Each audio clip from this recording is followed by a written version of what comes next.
I'll put it in sports terms why you got fired. You were fucking with O.J. too much. That's exactly why you were fired, man. Well, I don't know. That's his buddy. Yeah, it's his buddy. Yeah. Well, that's why you got canned. O.J.'s a good guy. I mean, he's not. Potential jurors for the O.J. Simpson case were asked to fill out a 75-page jury questionnaire this week. In the entire state of California, only one person got a perfect score. Chow Ming Wu, who after the trial plans to attend Caltech. By the way, you can now purchase a bronze statue of the Juice for only $3,395. And for an even $5,000, you can buy one that Al Cowlings has kissed the ass of.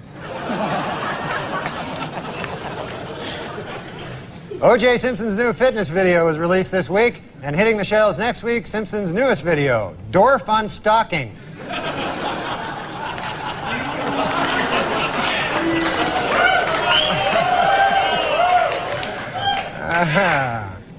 The crowd is torn.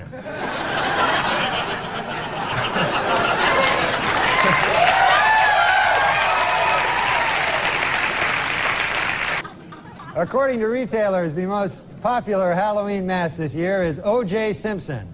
And the most popular Halloween greeting is, I'll kill you and that guy who's bringing over your glasses, or treat.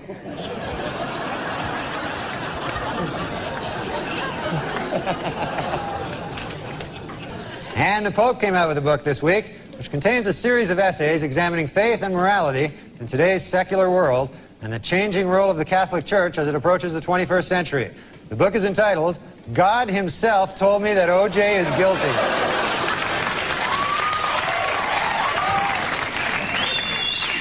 In other book news, Prince Charles released an autobiography in which he states that he never loved Princess Di and that his father pressured him to marry her. The book is entitled, Of Course O.J. Did It. I mean, come on.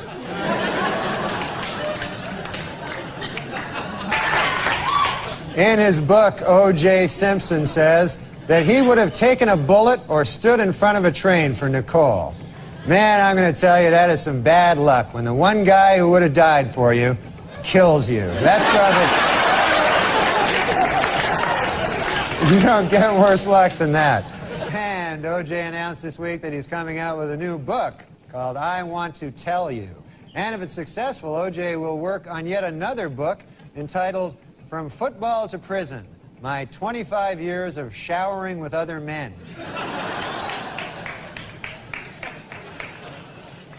And finally, in honor of the 50th anniversary of their first publication, Random House will be releasing special commemorative issues of many Dr. Seuss classics. The first to hit the bookshelves will be Green Eggs and Ham and O.J. is Guilty. Judge Ito was interviewed this week by a local TV station in Los Angeles. Asked by the interviewer if it was appropriate for a supposedly impartial judge to be on TV with his case still pending, Ito said, maybe not, but how appropriate is it to kill your ex-wife?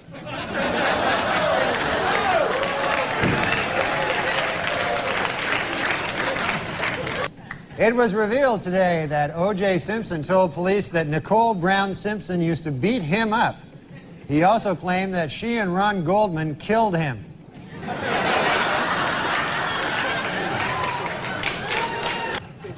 O.J. Simpson's lawyers have decided to skip hearings on DNA evidence and go right to trial. Asked why they did this, the lawyers replied, we want to get O.J. acquitted as speedily as possible so he can get back to doing what he does best, killing people. Well, let's get to O.J. O.J. Simpson's lawyers say they don't want the families of Nicole Brown and Ronald Goldman in the courtroom during the trial. They're afraid the presence of the family members will just remind O.J. of how much more killing he still has to do.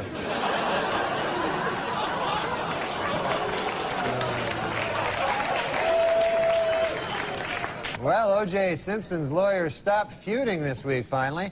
The Dream Team, F. Lee Bailey and Robert Shapiro, were able to put aside their differences and express their admiration for each other after O.J. threatened to cut their heads off.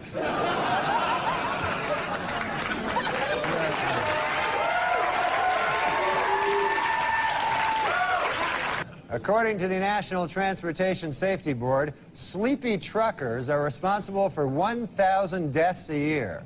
In second place, O.J. Simpson at 2 deaths a year. It was revealed this week that defense lawyer Johnny Cochran once abused his first wife. In his defense, Cochran said, "Hey, at least I didn't kill her like some people I know."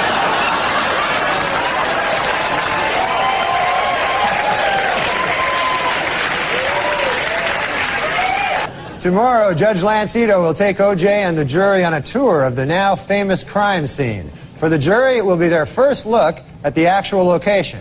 Of course, for O.J., it will be just a case of been there, done that. Judge Lance Ito was happy with the jurors' field trip to the crime scene last week. It went off without a hitch, said Ito. Not one murder. O.J.'s pal Al Cowlings now has a 1-900 number. For $2.99 a minute, Cowlings will tell callers that O.J. is innocent. And for $3.99 a minute, he'll try to do it without laughing.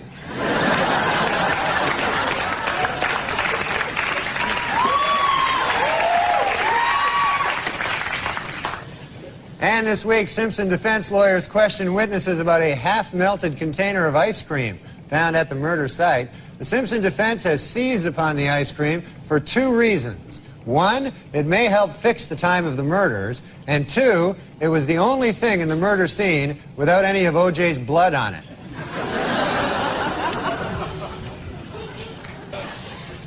To illustrate the point that their client is running out of money to defend himself, O.J. Simpson's lawyer said this week that if he had to do it over again, after killing his victims, O.J. would now rob them as well. We went... Was O.J. Simpson high on speed the night of the murders? Absolutely not, said defense attorney Johnny Cochran today. And a simple test of any of O.J.'s blood found at the crime scene will prove it.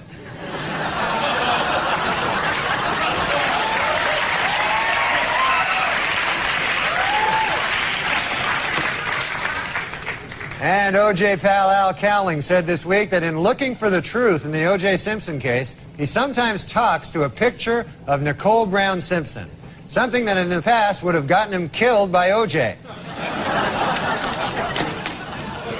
F. Lee Bailey said this week that if the defense only knew what Ron Goldman's last words were, they might be able to find the real killer. You know, if you ask me, Goldman's last words were probably, "Hey, you're O.J. Simpson."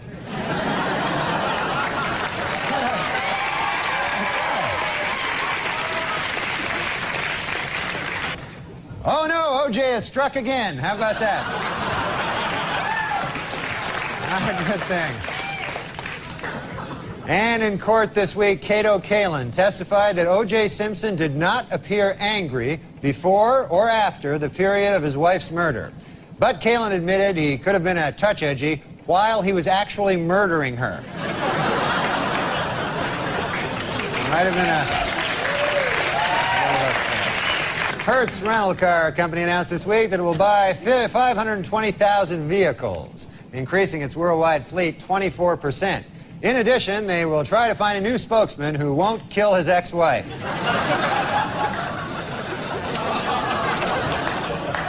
This week at the O.J. Simpson trial, the infamous bloody glove was finally introduced into evidence, and O.J. didn't help his case any by blurting out, "There it is, I've been looking all over for that thing."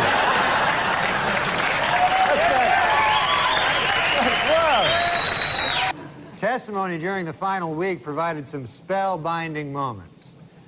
In a brilliant move during closing arguments, Simpson attorney Johnny Cochran put on the knit cap prosecutors say O.J. wore the night he committed the murders. Although O.J. may have hurt his case when he suddenly blurted out, "Hey, easy with that. That's my lucky stabbing hat."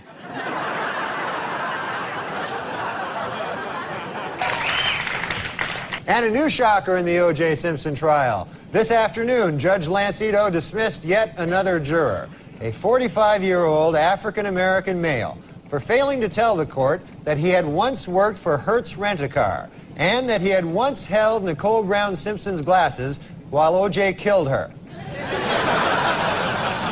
Dismissed Simpson juror Jeanette Harris revealed in interviews this week that the jury is torn by dissension and is already divided into 2 camps, those who think he is guilty and those who are really, really stupid.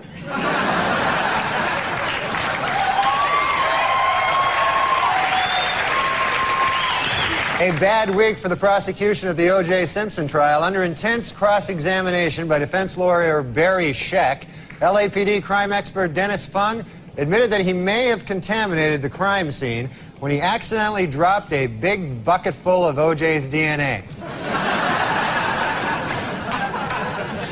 Our top story tonight, this week in the O.J. Simpson trial. After grisly photos of the murdered Nicole Brown Simpson were shown in court, O.J. turned his head away and wept. It was at that moment that he realized he would never be able to kill her again.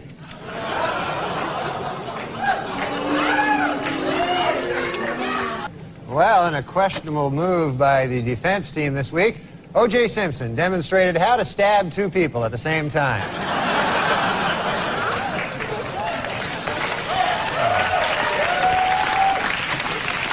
Remember 12 Angry Men, the classic courtroom drama?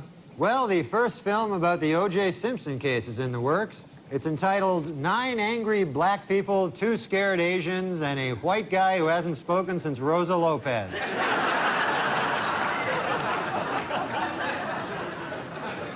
Well, the trial of the century is over. Late yesterday, the fate of O.J. Simpson, the most famous murder suspect in United States history, was placed in the hands of the jurors.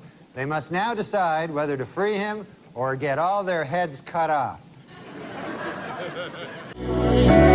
Straight to the heart. I went a long time acting like I was a broken apart by you.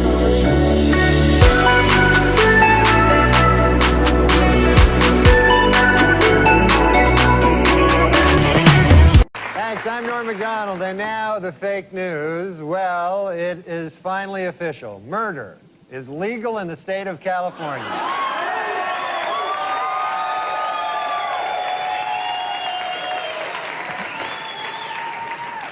Two hours after the verdict, LA police had their first solid lead in the hunt for the real killers. A new witness has come forward who saw 3 men fleeing the crime scene the night of the murders. Police have released this sketch and would like to hear from anyone who has seen these 3 individuals.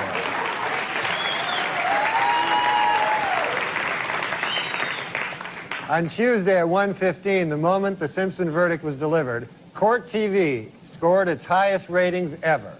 An hour later, the channel went out of business. Well, that covers the main developments in the O.J. Simpson case this week. And after all, other important things are going on in the world. Now more O.J. Simpson. When Simpson trial juror Gina Rodborough returned home this week, her little girls were delighted to have her back. And no wonder. She lets them get away with murder.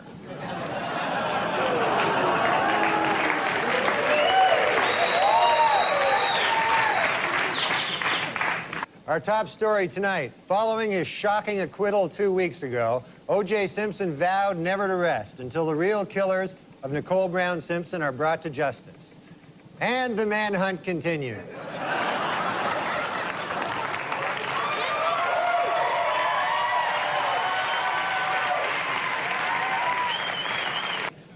After initially vowing never to rest until his wife's killers are brought to justice, O.J. Simpson this week changed his pledge slightly. He now vows to have sex with hot-looking models.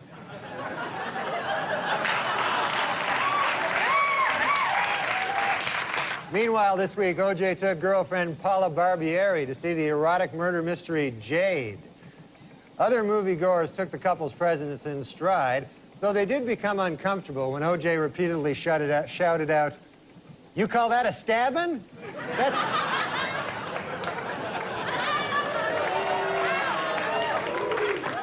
Simpson had been discussing marriage with girlfriend Paula Barbieri, but reportedly she has called the wedding off. Her fear was that if they married, she would be brutally murdered. And then someone would try to pin it on O.J.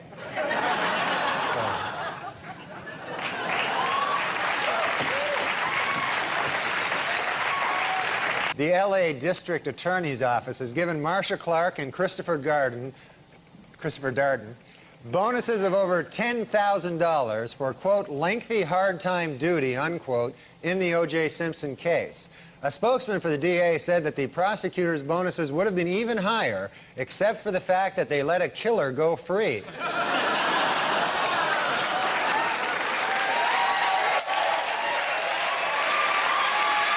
According to a report out this week, O.J. Simpson is still extremely angry that Robert Shapiro began writing a book while he was defending the football legend. However, Simpson is extremely pleased that he got away with killing his wife and that waiter. A down-and-out O.J. Simpson, depressed that all of his money-making ideas have failed, has decided to go back to doing what he does best, killing people.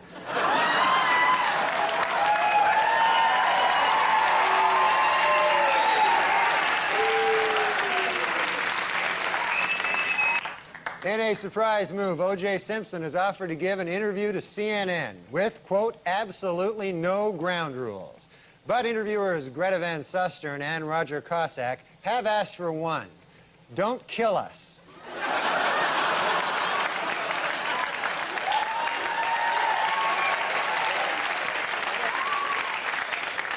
In sworn testimony this week, Paula Barbieri admitted that she had broken up with O.J. Simpson the very night Nicole Brown Simpson was killed.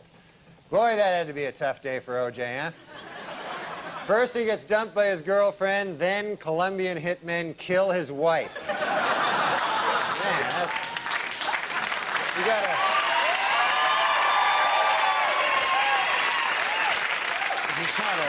In an effort to raise money for his enormous legal bills, O.J. Simpson this week began marketing a video which attempts to prove his innocence. Should the tape not sell, Simpson has a backup idea, his very own video of the actual murders themselves.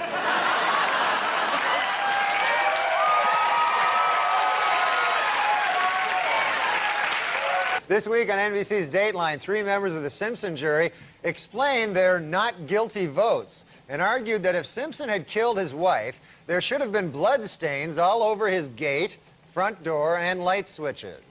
Also this week, Simpson friend Al Cowlings released his video, How to Get Blood Stains Off Gates, Front Doors, and Light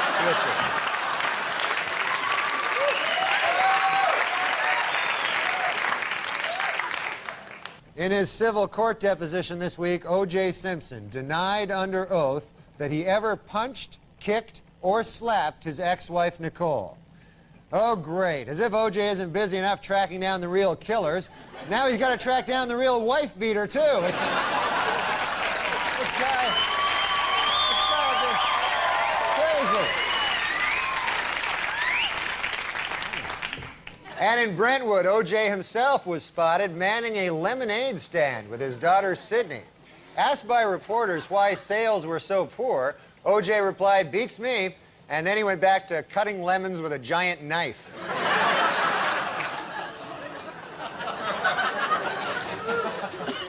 A new development in the O.J. Simpson civil trial this week, according to sworn testimony, Nicole Brown Simpson had told her therapist that she was afraid of getting beaten by O.J. Simpson. Asked why he didn't report this earlier, the therapist said, "I was afraid of getting beaten by O.J. Simpson."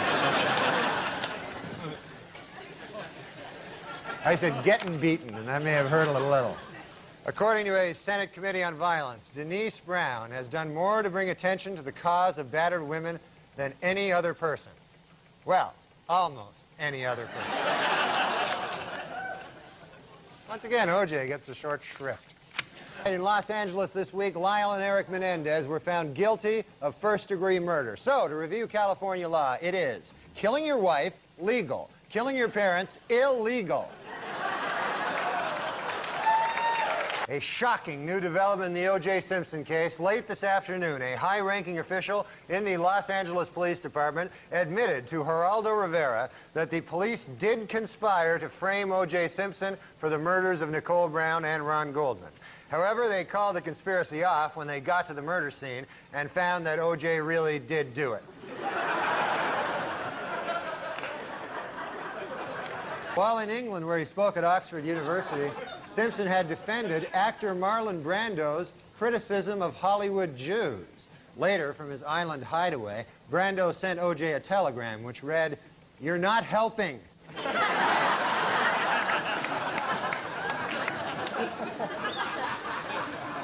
Arriving back in the U.S. after his week in London, O.J. Simpson was asked by a reporter why he hadn't spent Mother's Day with his children.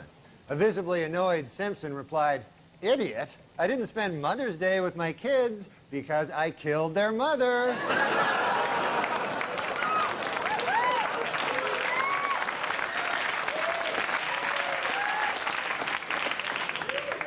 Well, more O.J. Simpson news. On Friday, the Juice officially endorsed Bill Clinton for president, adding, quote, "I'd like to help him any way I can." To which the president replied, "Well, there is one thing."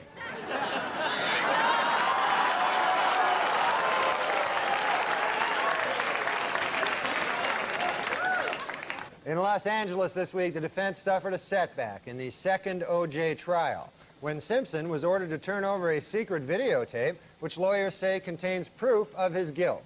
What's on the tape? The first O.J. trial.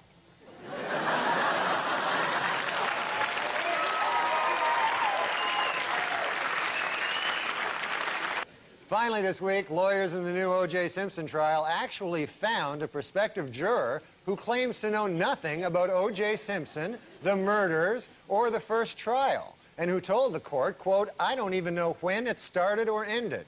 Unfortunately, the man had to be disqualified when it was learned that he had been a juror in the first O.J. trial. During a recent interview on 2020, longtime O.J. Simpson friend Robert Kardashian said he now believes Simpson may be guilty, though he did add that had he believed O.J. was guilty at the time, he never would have agreed to hide his bloody clothes and knife. At his civil trial in Los Angeles this week, O.J. Simpson attorneys began their case with an attack on Nicole Brown Simpson's character. Outraged Brown family lawyers responded, quote, "Nicole is a victim. No matter what she did, she certainly did not cut her own throat." To which Simpson's attorneys replied, "On the contrary, that is precisely what we intend to prove." At the Simpson civil trial this week, O.J. and Fred Goldman got into an explosive shouting match. Mr. Goldman bellowed at O.J., "Don't give me that damn look," while O.J. shouted back, "I wasn't even looking at you. You're just mad because I killed your son."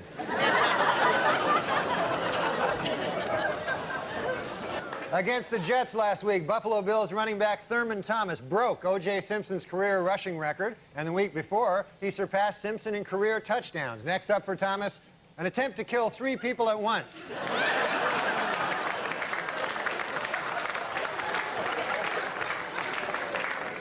O.J. Simpson was in a different courtroom this week, attempting to regain custody of his 2 children. In order to prove to the court how much he loves his kids, O.J. pointed out, quote, "Hey, they're still alive, aren't they?"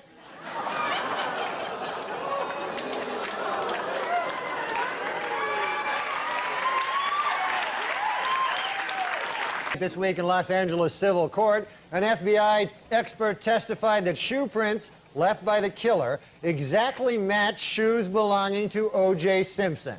In response, O.J. stood up and exclaimed, "Wait a minute. Wait a doggone minute. I just figured it out. The real killer is me."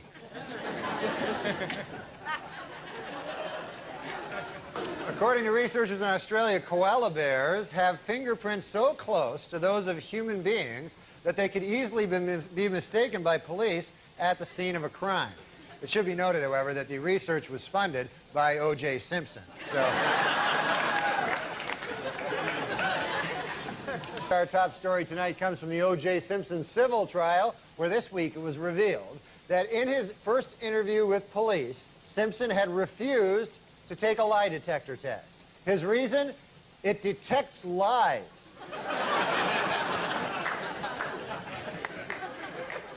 This week at the O.J. Simpson civil trial, the focus shifted from the defendant to the alleged character flaws of Nicole Brown Simpson.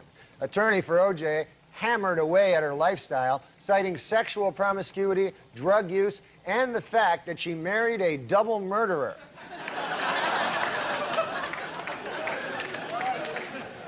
Meanwhile, Simpson defense attorney Robert Baker argued that a dark spot in a crime scene photo was a, quote, mystery shoe print, suggesting that there were actually 2 killers. O.J. hopes this will support his theory that he did not act alone.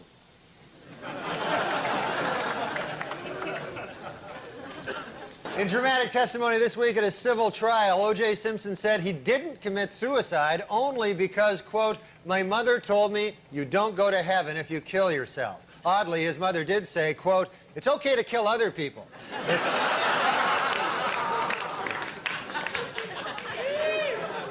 In a unanimous verdict this week, a Santa Monica jury found O.J. Simpson liable for the wrongful deaths of Nicole Brown Simpson and Ronald Goldman, awarding the plaintiffs damages of $8.5 million. Reacting to the verdict, Simpson insisted that he has nowhere near that amount of money and that his only remaining asset is 30 pairs of Brune Mali shoes. The announcement of the verdict came toward the end of President Clinton's annual State of the Union address, and to many observers, completely overshadowed the event. Even the president was distracted during his speech, waiting to hear exactly how much it costs to kill your wife.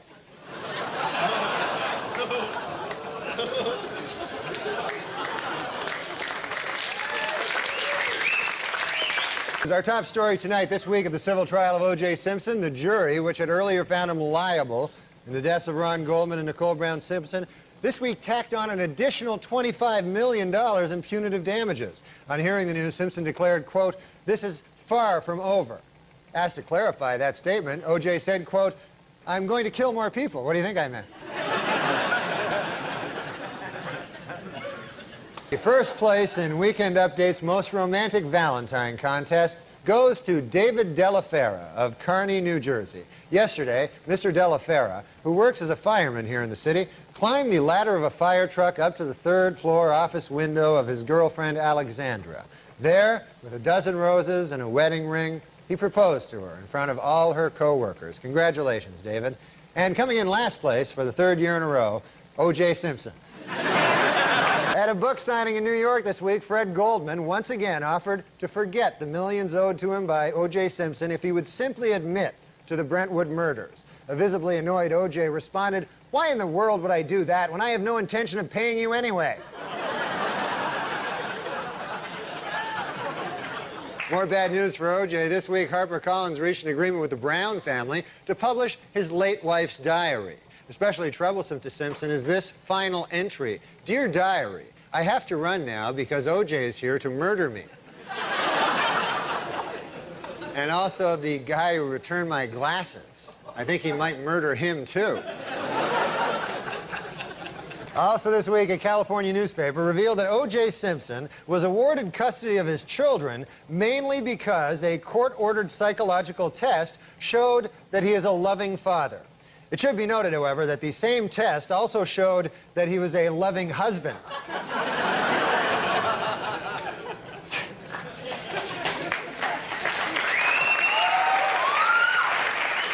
According to O.J. Simpson's niece, Terry Baker, when O.J.'s mother, Eunice Simpson, first heard about the slaying of Nicole Brown, she exclaimed, he did it. Reached for comment, O.J. said, my mom was just guessing. I hadn't even told her yet.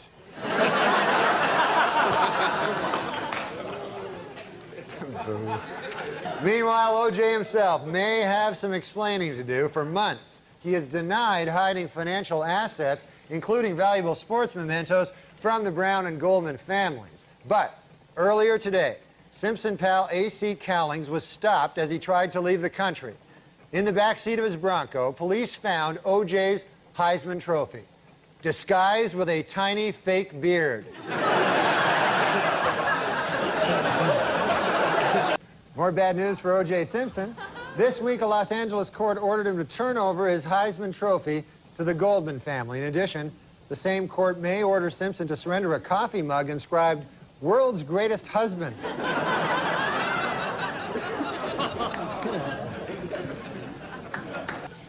More followed from the recent conviction of British au pair Louise Woodward on murder charges. This week, her attorney, Barry Scheck, lashed out at the legal system, saying, quote, what kind of sick society do we live in where an innocent girl is sent to prison, while a double murderer like O.J. Simpson goes free?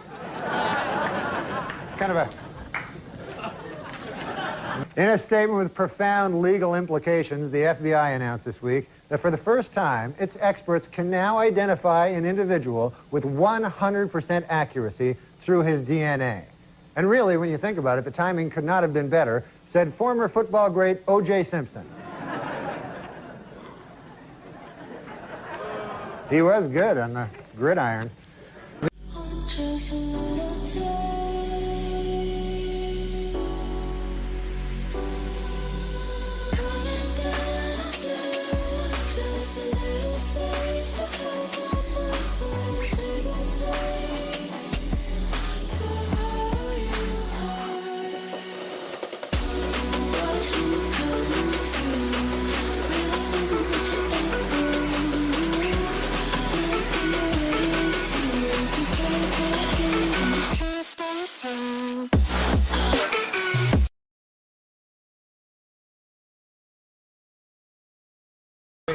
Oh, there's a phone call here. Here, I have a phone. Let me see now. Who would this be? Hello? Hey, Norm, what's up? It's O.J. O.J., hey! Hi, O.J. Hey, what have you been up to? I just got back from the movie. Oh, the movie. What'd you say? Beautiful girls. Oh, yeah. Who's in that again? Oh, you know, Uma Thurman, Lauren Harley, Mira Sorvino, Rosie O'Donnell. Rosie O'Donnell's in Beautiful Girls? I know, Norm. I was nonplussed myself. Anyway there, Juice. Hey, how's it going with the, the manhunt there for the killers? Oh, Norm, don't ask. Not good, huh? That is an understatement. I'm no closer to finding the real killers today than I was when I started. It's like they vanished into thin air. Oh, well, give it time there, O.J. You know, it can't be that bad. Oh, believe me, it is that bad. Sometimes I feel like I might as well shut down the whole investigation. Oh, come on now. Hey, did anything ever come out of that lead you picked up there about the shadowy figure leaving the crime scene? No, you're not going to believe it. It turns out that was me. Well, so I guess that's a dead end, huh? Yeah. Well, hey, how about that guy that was seen running back to your house by limo driver Alan Parks? Well, guess what? That turns out that was me also. Oh. Well, what are you going to do, huh? Nothing you can do. Sometimes you just have to laugh. Anyway, Norm, while I have you here, I was going to ask you a favor. Oh, yeah, sure, Juice. What is it? I produced a video dealing with some of the inconsistencies in the evidence, and I've been having trouble getting the 800 number out on the airwaves. Really? I'll put it out. Okay, that would be great. It's 1-800-555-0165. Oh, okay. That's 1-800-555-0165? Right. 1-800-555-0165. Okay, 1-800-555-0165. Okay. Hey, what's the video cost there, O.J.? Was it like $100? Oh, no, it's $29.95. $29.95? Good Lord, that's nothing. Yeah, well... You're practically giving it away. We're trying to price it so that the average person can afford to buy it. Well, O.J., the question's not can the average person afford to buy it. The question is, can the average person afford not to buy it? Well, we think it's a quality video. Well, the price is certainly right. Hey, let me ask you a favor, O.J. Can I give out that number one more time? Sure. Okay, then. That's 1-800-555-0165. Right. Okay, Norm, I'm going to let you go. Okay, Juice. Hey, take care, buddy. O.J. Simpson, everybody. O.J. Simpson. O.J. the Juice. Well, in a sworn deposition this week, O.J. Simpson claimed that he never, ever beat, choked, or hit his ex-wife with a closed or open fist. Luckily for O.J., lawyers forgot to ask if he'd ever cut her head off.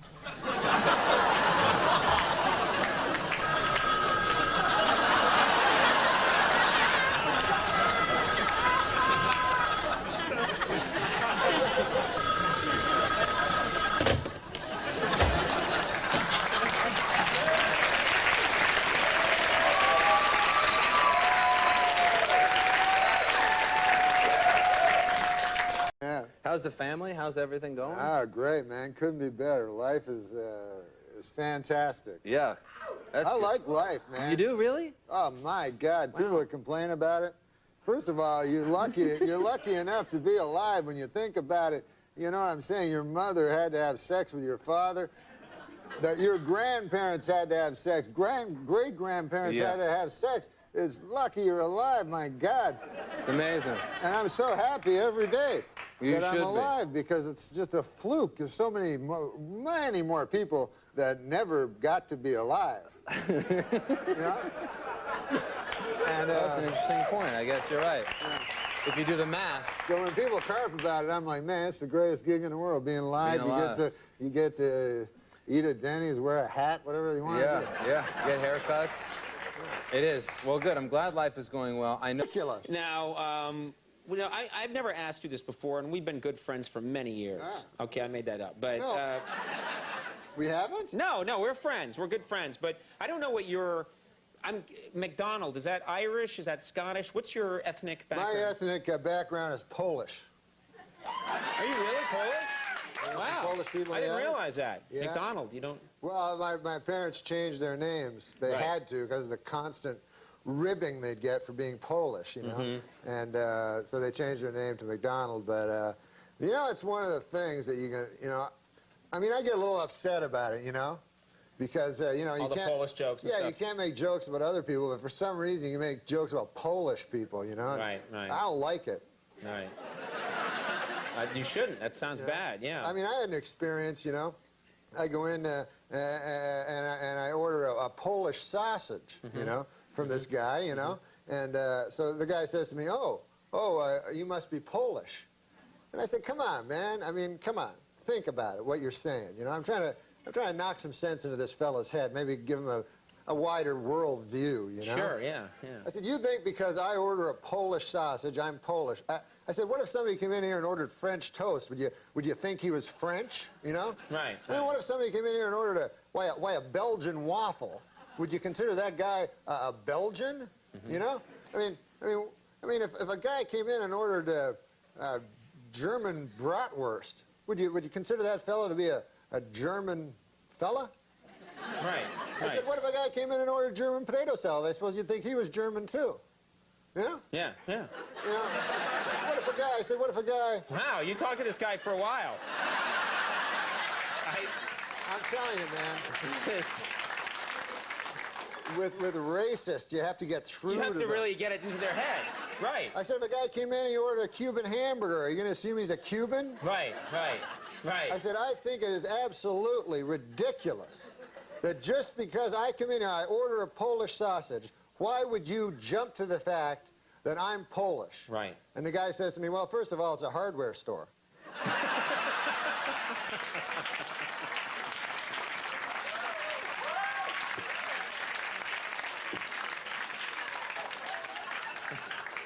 And you hate Polish jokes, don't you? You just hate them. No, I think they're disgusting.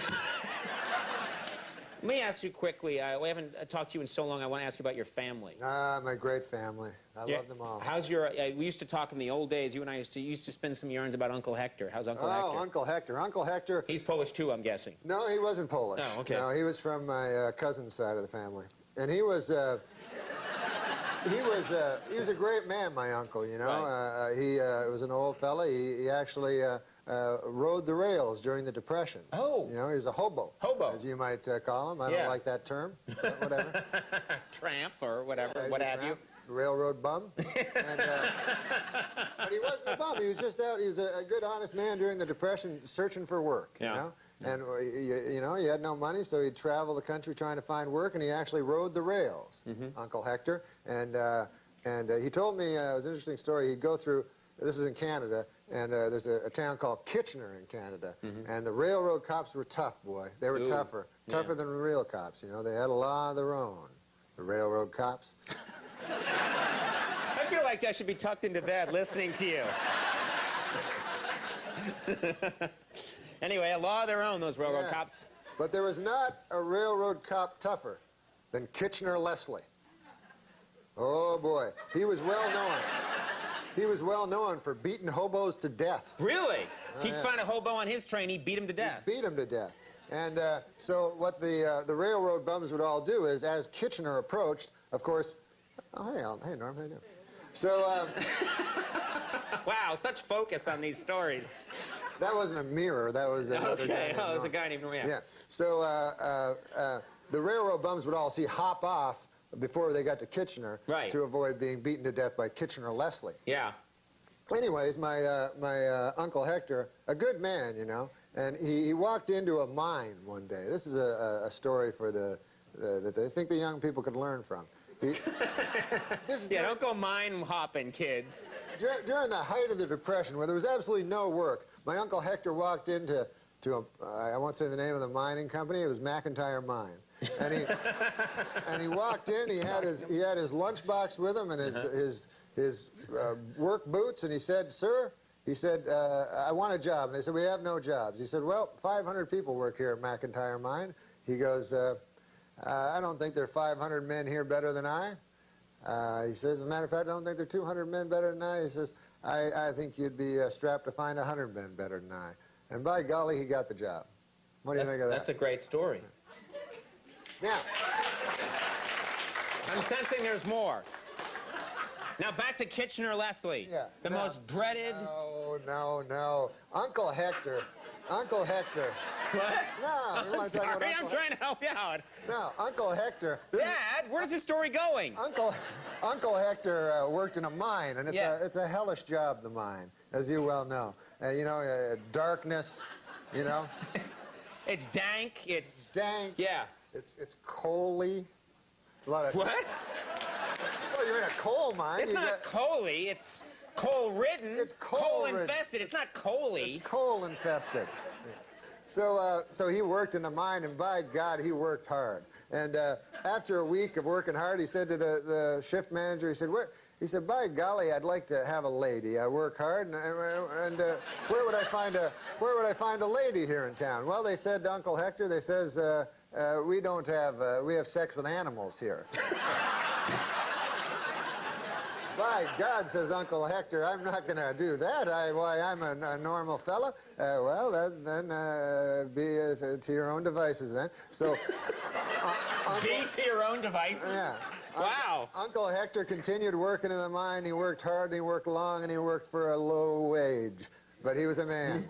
And Uncle Hector, after a couple of weeks passed, he started to get a little itch, you know, as you and I say. Right. You know, Right. When we're thinking about the ladies, yeah. And but he kept it under control. He went again. And he said, "Are you sure there's no ladies here?" "No, we have sex with animals." Ah, my God. 6 months passed, and Uncle Hector couldn't take it any longer. He told me. Right. He said, "By God, I just had to. I'm just a man. I'm weak, you know. I'm not a saint, you know. And I was born in sin, I suppose, and I couldn't resist. I just needed it." So he said he walked by a pasture, and there was a pig. Oh, God. Yeah. That's terrible. Yeah, it's terrible. And so Uncle Hector said, well, he said, I walked up and I began having sex with a pig. And he said, all of a sudden, he saw all the miners like around him, you know, looking at him. They go, "Uncle Hector, what the hell are you doing over there?" And Uncle Hector's like indignant. He's like, "What? Well, you're the guys that told me that you have sex with animals." They're like, "Uncle Hector, you damn fool. That's Kitchener-Leslie's girlfriend."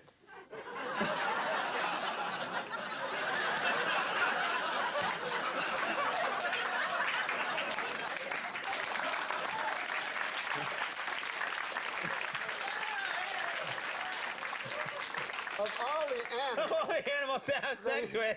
You don't want to have sex And now with Kitchener-Leslie's pig. No, that's terrible. Not Kitchener-Leslie's pig. Kitchener-Leslie's lady. Oh, yeah.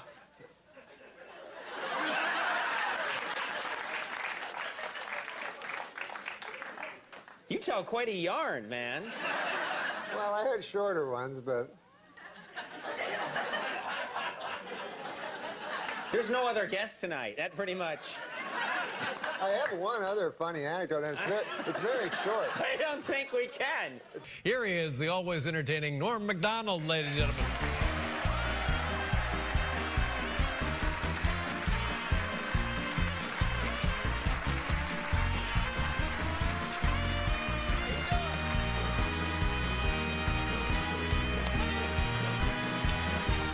Yeah. I saw that show today, Norm. Very funny. What show? The TV show? Yeah, your TV show. Yeah, congratulations. And by the way, you look very youthful. And how come we haven't seen you in 2 years? Oh, how come I haven't been here in 2 years? Yeah. Oh, man, I've been busy. I got a kid, you know. I know. How old? Well, you got a kid? Yeah, I do. How old's Harry? He's 7. Yeah, man, they grow up so slow. You know, it's barely discernible. Isn't it? Yes, how old is your son? He's 18. They get far less cute. Yeah.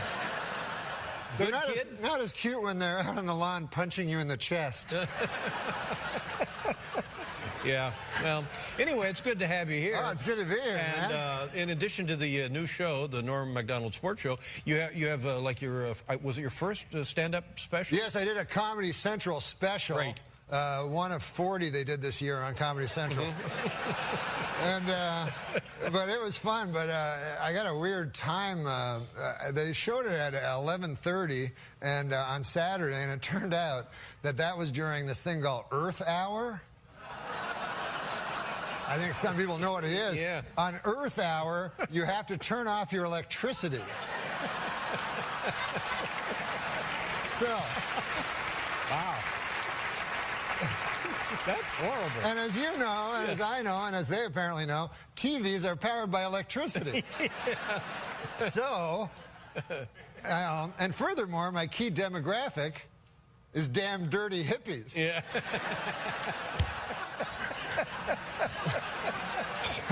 Oh, man. Well, you know, what are you going to do? Took one on the chin there. Yeah. Now, listen, I'm very surprised and impressed about this, that you've built kind of like a Twitter following. Yes, well, I'm an internet sensation. Whoa. Now, I didn't take you for a guy that would know about that kind of stuff. I know all about that stuff, Really? man. When did you start Twitter? 2 weeks ago. Really? But this is what I did it for the Oscars. The guy told me how to do it, and I was watching the Oscars, and you know how horrible those were. And so it was pretty easy to do just jokes constantly on how horrible everyone was, you know. And you know, and some of the things were nice, like it was nice to see Kirk Douglas, of course, you know, and he had that terrible stroke, which didn't affect his comic timing at all. But so I twittered, and I ended up twittering 190 tweets. Whoa. And it turns out it's way too much. Really? So people started telling me to stop. Anyways, get this, just earlier this happened, right before we came on the show. I walked out here. Yeah. I'm in some kind of Twitter feud with Steve Martin. I know that Steve also actively Twitters. Yeah, so this is what happened. Dig this. You know how to tweet? No. You don't know how to tweet? No. Where you been? He writes a tweet. I misunderstand it. I reply. Let's hear what he says. What he said? Yeah. Okay. Well, this is what he said. I'm not really that great at it, but he said, has anybody seen my hat? Now, I'm looked everywhere for it. I can't find my hat. Right. So I say, was it a brown fedora with a red hat band? But what I didn't know is he sent a twit pic.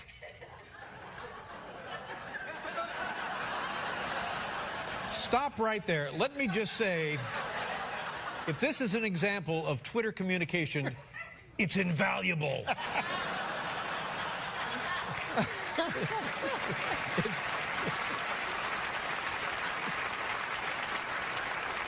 What do you think I should answer him? This is the last thing he said to me. He goes, this just came in 9 seconds ago. He goes, still mulling over this tweet from Norm to me. It's so enigmatic. Is it a put down? Honestly, I mean, he lost a hat, right? Yeah. And then you responded, is it with a red hat band? Yeah. None of this makes any sense. Yeah, it's a generational thing. Oh, that's it. I guess so. Well, what isn't? Now, I will tell you what's cool about the internet and being an internet sensation stuff. On the YouTube now, everybody, you know, I don't know if you remember but there's and did you ever hear the Andy Williams quote? In the future, everybody will be famous for 25 minutes. Yes, I think it was Andy Warhol. Huh? Andy Williams was Moon River. Oh. Andy, it's a generational thing. Yeah. Okay.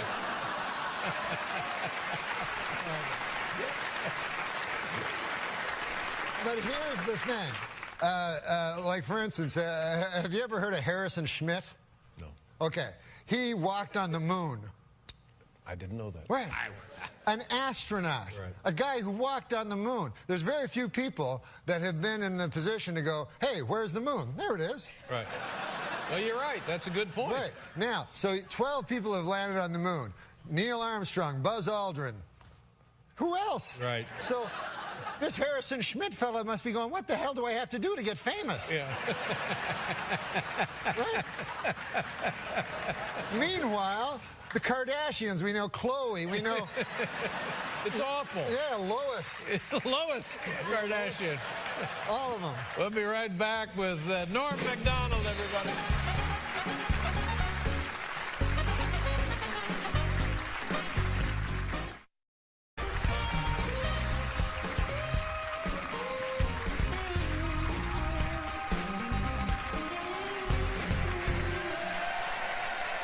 I don't know. You can tweet Steve Martin. Can you tweet him right now? I can tweet him, yeah. Or just tell him that I said hi. Oh, okay. Yeah. And that you're on the show and we're talking about him. And okay, awesome. I said hi. Awesome. And add this. I'm sorry about the hat.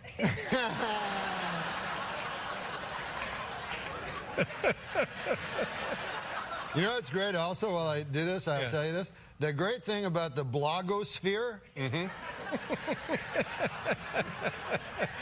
Now, the great thing is this, that you have friends, you see what I mean? Yeah. Now, on the computer, I have about 160,000 friends. Whoa. In real life, I have 2.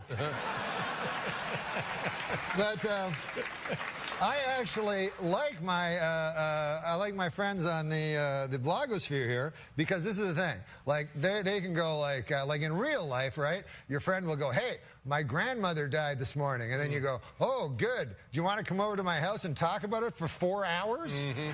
And then on this thing, your friend can go, hey, my grandmother died today, and then you go, unfollow. Now, Norm, are you? Do I remember that you were? I'm talking to Steve Martin. Okay, I'm sorry. I mean, if you just get that over to him by Labor Day, that'd be. Do you still gamble? Somebody told me that you did. Or did we know that? Yeah, I used to gamble. You don't gamble anymore. No, I gamble anymore. Was it a problem? Did it get to be a problem? Yeah, it got to be a problem, man. And then I tried to do it smart. Every time I tried to do it smart, a bad thing would happen. Like you know? What do you mean? Well, one time I was trying to handicap baseball, you know, which you can actually beat baseball if you handicap it properly. So I was trying to handicap, and I figured it out for like 3 hours, and I went down to the book in Mirage, the sports book, went up to the fella, you know, and there was a guy beside me, a big fat guy, you know, and he was dressed like real rich, you know, and he opened a big attache case filled with $10,000 chips, pulls out like $750,000, and he's going to bet on this boxer, you know, a fighter, you know? Yeah. And it was a 4-to-1 underdog. So I said, I'm not going to bet my baseball bet. I'll just bet on this 4-to-1 underdog, you know? He must know something. Yeah, because this guy must know something. He's probably in the mafia. So I go and watch the boxing match, Dave, and my guy that I bet on, gets knocked out in 25 seconds. Oh, no. Whoa. So I go back to the book. I go, what, that guy from the mafia? He goes, that guy's not from the mafia. He goes, that's old long shot Louis. He goes, he's a rich guy, loves long shots. Well, there's just no winning, is there? No, there's no winning. Nobody ever wins. Now, this sports show with Norm MacDonald premieres, you know, it's my birthday, April 12th. That's your birthday? I saw it this afternoon. Very funny show, and I think it's going to be a huge hit for you. You want to hear a sports joke? Yeah. Oh, you like racing cars, right? Yeah. How about that Daytona 500? Yeah.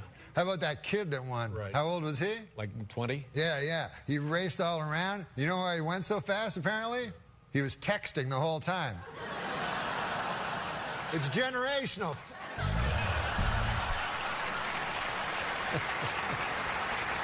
The show premieres April 12th on Comedy Central. Sports show with Norm MacDonald. Great pleasure to see you. It was great to see you, man. Don't wait 2 years to come back. Welcome back to C.C. Sabathia, ladies and gentlemen. I live at 56 between 8th and Broadway. Okay, and what's your phone number? Just give me 7 digits. All right. What? Your neighbors nice people? The people that live around you? Great people. Every day I meet somebody new. You know, this city's great because of the neighborly people. You know. I don't know. But I did meet one neighbor. Interesting story. You know, that this guy just moved in. You know, next door to me. So I'm always one to meet the neighbors. You like to chat with the neighbors. Yeah, because you know. So I went over to the guy, knocked on the door next door to where I live, and I say to the guy, I said, "Hey, I'm your new neighbor, you know," and I said, "Good to see you, you know, nice to run into you, you know, welcome to the neighborhood, you know." And so the guy, I said, "What do you do for a living there, sir? You know, if you don't mind me asking, you know, what do you do for a living?" I'm a nightclub comic, I tell the guy. So he says to me, he says, I work down at the University of Science there. He says, That's a good school, by the way. I can't remember the exact place. Sure. But he says, I'm a professor of logic. Oh. So he says, the guy says, logic. Now, what the hell is that? I never heard tell of that. He says, oh, well, he says it's a kind of a pattern of syllogistic. Well, he says it's hard to explain. He says, why don't I give you an example? So I said, fair enough. Why don't you do that? So the guy says, well, he says, let me ask you a question. He says, do you own a doghouse? So I go, yes, I do. He says, well, then that means you probably have a dog. I said, yes. He says, well, that means you're likely you have a family if you have a dog. I said, yes, I do. He said, well, then that means you got kids, you're married? I said, yes, yes, I am. He says, well, then you're a heterosexual man. I said, yes, sir, I am. He says, well, you see, that's logic there. I asked if simply from finding out you had a doghouse, I made this series of inferences, and I found that you're a heterosexual man simply from the fact that you had a doghouse. Well, I said, good God, isn't that something? Okay. So I said, well, I won't waste any more of your time there, neighbor. And I said, I'll see you later. See you around. Okay. So I said, come by one day and have a chicken with me. So anyways, I left. So I left. So I go to get a bus, you know, to the bus stop. And I walk down to the bus stop, and I'm still thinking about this thing that happened to me, you know. And I'm standing at the bus, and no bus coming at all, you know, and 5 or 6 of us standing around, and one guy lights up a cigarette there, and he goes, as soon as you light up a cigarette, the bus comes. And he smokes the whole damn cigarette, no bus comes. Right. So I said to the guy, well, that theory really worked, huh? And the guy goes, well, sometimes it works. Anyways, the guy goes, what's new with you? I go, well, I had an interesting thing happen to me today. I said, I met my neighbor. And he goes, oh, yeah? I go, he had a hell of an interesting job. I said, he's a professor of logic down at the University of Science. And so the guy says, is that so? He says, professor of logic. He goes, what the hell is that, logic? I said, well, it's a series of Scylla something or other. Right. I said, I can't remember exactly, but I said, I'll give you an example if you want to hear an example. So the guy goes, all right, fair enough. So I said, let me ask you this. I said, let me ask you a question. Do you own a doghouse? And the guy goes, no, I don't own a doghouse. So the guy says, oh, yeah, you're one of them gays.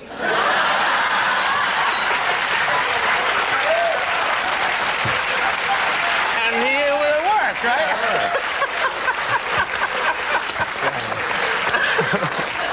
What great stuff you can learn at that was nice. University of Science there. And then the guy, and then get this. Get this. There's more. This gay guy invites me to have a chicken at his place. That's some kind of euphemism. Watch out. All right. Saturday Night Live. It's one coming up on October 19th. You guys got Bill Pullman and New Edition. That's going to be a good show. That's going to be great. That's going to rock and roll. Oh. All right. Norm MacDonald, God dang, one of my favorite guests. Thank you for coming. Norm MacDonald, everybody. Steve Buscemi. The Connells are coming up. We'll be right back. I'd be a bad pimp. Like, you be my girl. All right. You can be my. You two be my girls. Yeah. All right. I'll you be want a to pimp. turn? You want? Okay, listen, girls. I got to talk to you. Yeah. Okay. Hey, hey, Sir Magic Norm. Listen, I don't like. Sorry. You guys have had attitude against me. Well, I just feel like you've been taking a lot of our money. A lot of you have not been paying me. What? Huh? You know I have the knife. I know you guys have never seen it. But I've told. I'm the ones that found you at the bus stop and let you sleep on my couch. Yeah, that wasn't much of an upgrade. Especially with your constant raping. Futon. Yeah. Listen, I've had a good night of that was sleep. part of the deal. I thought that was the unspoken. But anyways, I want some of the money. Look, it doesn't have to be 90-10. I don't know. I understand the 90-10 was a little usurious on my part. But how about 50-50? You get to sleep here. Cheryl, what do you think? I don't think so. I don't know. I really have a the cost of knife. living for a prostitute I'm is going starting up. to think you guys don't believe I have haven't the knife. seen your knife. But you've heard stories. Well, only from you. That I cut that girl? That's a true story. I wasn't making that up. I talked to Cindy. Oh, you know so you met Cindy? Yeah, she said she's you never. a liar. She said you never cut her. She's She a said liar. she got in a car accident. That's where the scar came from. She said you talked about the knife all the time, but she get never a knife. saw the knife. I could buy That's a what knife. she said you said to her. Yeah, I could buy a knife easy. I know people. Well, now you got to buy a knife? I know people. Hold on. You said you had a knife. You have a knife, but it's in a catalog? I know people that could get me a knife illegally. Well, that that's couldn't like- even be traced. I'd stab But you. it's like me saying I have a swimming pool, but it's at someone else's condo. What, you used to be afraid of me. I'm not. Well, you don't even have a knife. You just said you could buy a knife. You used to be so afraid of me when I threatened You said you'd beat me with a car antenna, but you don't even have a car. You drive a Geo Metro. That's not a pimp car. You want to go to a bad guy? I thought you were badass. I've never hurt you. But listen, I've protected you from my everybody. stepfather beat me, and I've that's why protected you. Haven't I protected you? Except for the two times. Except for the 2 times. All right. And those guys were big. All right, but you promised to beat me, and that's why I was attracted to you, because of the history I have with my stepfather. I know. And I the get physical uncomfortable. abuse. I get uncomfortable. But I push you. Yeah, I don't treat pushing. you nice. You pulling lint off my sweater's not a push. I said the other night that your lasagna was undercooked. Yeah, I know, but so I gave you, and then that's because I gave you a middle piece. When I gave you an end piece, you said it was delectable. And that thing you do where Well, you lick that's your true. finger to wipe the stains off our faces, we don't like that. Yeah, we don't like the smudge thing. I've become too close. Look, we didn't get into this not to be beaten or threatened or to keep 90% of our booty. How often do I mention the knife? All right, and you reminding us to use condoms and to say thank you. And you telling us we don't have to do what we don't want to do? Yeah. It's not helping our business. Yeah. Well, you don't have to do any of this stuff. Listen, unless the guy's big, I'll protect you guys. If I can take the guy. Remember You when know you what I mean? invited us I'm to not going to stay- stab a With guy. your knife? I'm not going to stab. No, I'm not going to stab a guy. Well, you invited us to stay you know what I on mean? at your. Sometimes he's just doing weird stuff, but it's not that weird. But let me say this: you working out of your mom's house is awkward for both of us. Okay. Yeah. And sure, she's a delight, and she makes a great And rum nobody's pudding. mentioned anything, right? This is a complete secret. Well, your mom. I mean, look. Let's. First off, you wearing Dockers and flip flops is no outfit for a pimp. We're gonna have to get you like made over. You drive a Geo Metro. You keep threatening your pimp hand, but you never laid a hand on either one of us. You're not verbally abusive. You're not physically abusive. I laid, by the way, the first 2 nights I spent on your mom's sofa. I slept with no underpants on, presenting. I wasn't raped once. You came by 2 times. You offered me milk when you went to the kitchen, and then another time you offered me postum. I don't even know what that is. You're just a bad pimp. Thank you. The bad scene. pimp. And scene. You know, Zuckerberg says he's only eating his own meat that he kills now. Have you read that? With his bare hands. Yeah. Zuckerberg? The kid's a monster. He tries to do one thing to alter his modern lifestyle every year. And this year he says he's only going to eat meat that he's actually killed. And I was wondering, what are you adhering to I'm a lately? vegetarian, a strict vegetarian. No, have you done that? Well, I eat chicken. Let's not all that. That's not What? vegetarian. That's I'm not. I said I'm not strict. I eat chicken and steaks. beef. Pork. I ate raw game. Did you ever eat? It's not There we go. dead yet. No, you're And over you there. eat it, and as you're eating it, their death throes are making you hungrier.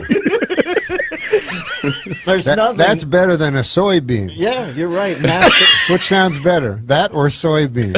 Listen, some of the best meals I've had is that Mongolian thing over at Dahmer's on Wednesday night. Literally, we ate a Mongolian. Did I tell you I ate a live fish in real life? No, no. Yeah, I was at a sushi restaurant, and the guy's like Japanese. Mm-hmm. And so I go, I eat just sashimi, like raw fish. Mm-hmm. I don't eat with rice or anything like that. Yeah. Like trying to impress him. So he goes, eat raw, you eat live fish? I go, yeah. Even though I don't. And he goes, Never think he's going to call you on it. yeah, and I go, plus it sounds kind of cool. Mm-hmm. And he goes, I get you live fish. I go, thanks, man. Like I was an inside guy, and then he brought out a fish and hit it and knocked it out and put it on a stick. It was live. And that clears out a sushi bar.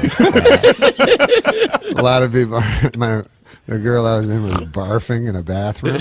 And the only people interested was the guy, the Japanese sociopath guy. And all the Mexican help, they were all like looking like I'd eat it. And so I had to cut it, and then they leave the fish that's on the skeleton that looks like the one Sylvester found on a garbage thing to move. It's moving and like a dead bobblehead, and you had to put water in its mouth to keep it alive so you could watch it die as you ate. It was a nice meal. Jesus, I'm living such a pale life compared. I mean, But anyways, here I am, a young lad auditioning for the Joan Rivers show when it was on. Yeah. It's the first time I ever came to the United States. Me and Howard Busgang. Yeah. And so me and Howard Busgang and Mario Cantone, Joan Rivers likes us all, you know. So we're at the Hyatt Regency, which is across from the Comedy Store, where we auditioned for Joan Rivers. Yeah. And it's me and Howard Busgang are in the room, you know, and Howard Busgang smoked marijuana at the time, you know. Sure. I don't. Yeah. You know? But he smoked marijuana, and I was watching. Yeah. And so I said, Howard, man, it's weird. You're just smoking marijuana all by yourself. Why don't you invite old Mario Cantone over, right? So he phones Mario Cantone's room. Mario Cantone goes, yeah, I'll come over. So he comes over like a minute later, all red-faced with his lover, right? Yeah, okay. He's also red-faced. They're drenched in sweat. Okay, yeah. They've just been fornicating. Yeah, they've been fornicating. Yeah. And so they're like, yeah, we'll take some. So they take a quick, smoke this joint so that they'll enhance their orgasm later, right? Right, sure, okay. Then they give it back to poor Howard Busgang. And he's sitting there with this joint that has God knows what on it. Yeah. Yeah. Because yeah. Yeah, so Howard Busgang, in an effort to be politically correct, even though they're gone, yeah, smokes the joint and gets full-blown AIDS. No. No, I just made up that last part. No, Howard Busgang's a great guy. He's doing a show right now. Wow, yeah. In Canada. Well, let's... Why are we talking about me here? If I asked you, Tom, would you give me $1 million if I cut off your leg? What would you say? Wait, say that again? I offered you $1 million to cut off your leg, would you accept? If you offered me $1 million to cut off your right leg? No, I would not accept that. If I offered you $1 million to cut off your left leg, would you accept? No, but... What about if I offered you $1 million to cut off both of your arms? No, would you accept? You would not accept? No. So you're admitting to me that your arms and legs are worth more than $3 million. Then treat them like that. Treat them like that, for God's sakes. Treat them like that. I would get $1 million each for each limb? No. Oh, because I would take that. I'd take $3 million for 2 arms and a leg. I'd do that. I'd take $3 million for 2 arms and a leg, but not $1 million for 1 leg. No, I could use 3 million. I'd sit around and watch TV all day.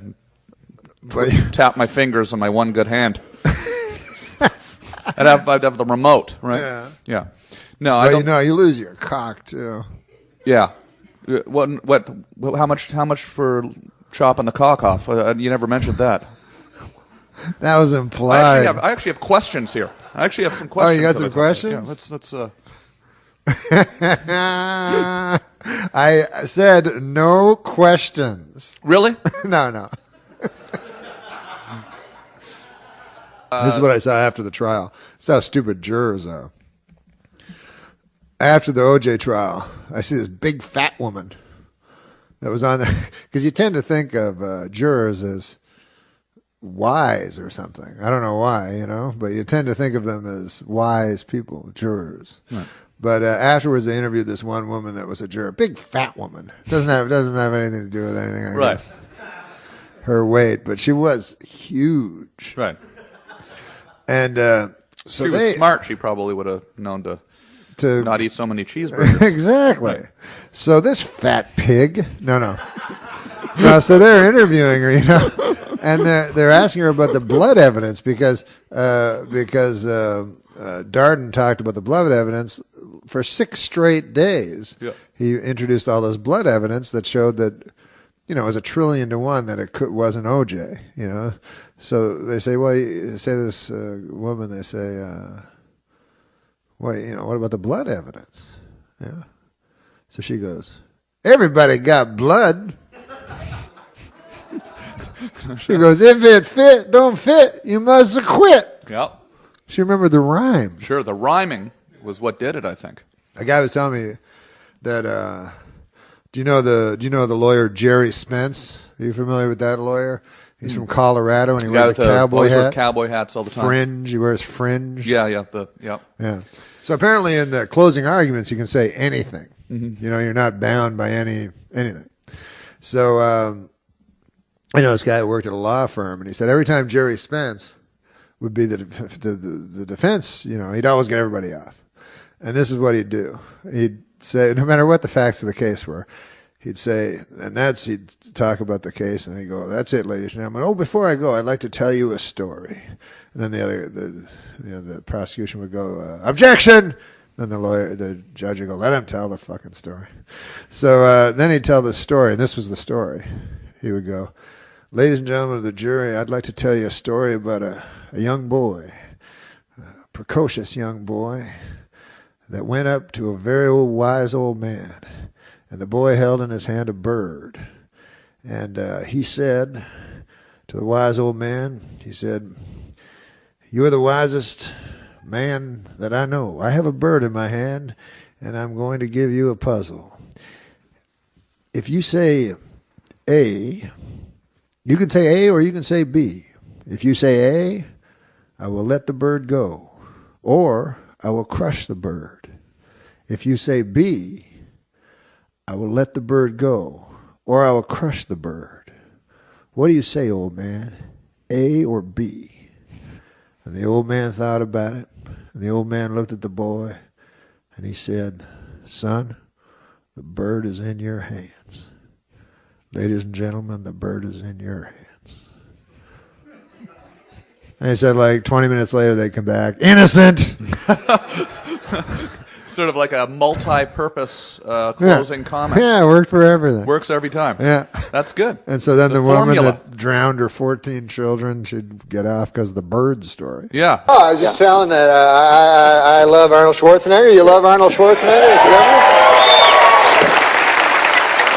I can already see him turning the state around. And I thought it was very unfair when people said that he wasn't qualified for the office, Really? because they said, because he's a movie star, an action hero, that shouldn't qualify him to be governor of California. Mm-hmm. But what they don't remember is, and maybe I'm wrong with this, but wasn't he at one point in his life Mr. Universe? That's right. Well, yeah, you bring up a cogent point. I mean, this is a tiny state on a globe in the Milky Way. Right. Right, just to, yeah. You see the big picture. Exactly, yeah. ridiculous. You know, you're a smart fella. You should think about running for office with that. Well, I do feel that one day I might do that. In all humility, I think that I might have some ideas, you know. Really? Yeah. But you know, I'm not ready yet. I think you have to prepare for these things. Yeah. So I started weightlifting. Yeah. You're working out. You look good, I guess. Yeah, I got my abs. Yeah, are those abs? Are they supposed to stick out like that? I thought the abs went in. I didn't know. So your abs are so powerful, they're actually coming forward. Wow, that's amazing. And they're hairy. Your hairy abs. Yeah, I don't want to see it. But I don't even know what I'm supposed to do when I get the abs, really. Do you just show them to people? Did you injure yourself? Did you? You know, I worked out, man. I went to this trainer. He was a personal trainer. Yeah. And this guy, man, I don't know if you've ever lifted weights. You look like you have, you know? Yeah, But, no, he looks like a strong guy. But I went there, and I've never lifted weights, you know, and I was new to it. And so the idea is you take the weight, you're like, ah, and you lift it up, and then you put it down. Right, yeah. And then right away, you go, ah, you lift it again. And you put it down. You do this 20 times, right. And then the weight's where it was when it started, you know. And then so you don't really gain anything. You gain, no. the weight is the same place, and your muscles hurt, you're all sore and everything. And very repetitious, you know. It's the same problem I have with sex. I know it's too much of the same. Too much of the same. Yeah. You can't get into it. And so then this character, my trainer, finally after 2 weeks of like lifting these crazy amounts of weights, I go, geez, I think I finally it's getting a little easier. He goes, I'll put more weight on it. I go, what? Then I'm like, oh, it's the same thing again. Just a never-ending cycle. I know. Did you hurt yourself? Like Did you slip a like disc or in something? sex, if you finally figure that out, it's not like they bring a heavier lady in. Right. I guess that's true. Got a bigger girl? I'd like to take a break. More with Norm right after this. Look at a heavier lady. He anchors the Weekend Update on Saturday Night Live, and he has recently quit the nasty habit of smoking. Norm MacDonald. Norm!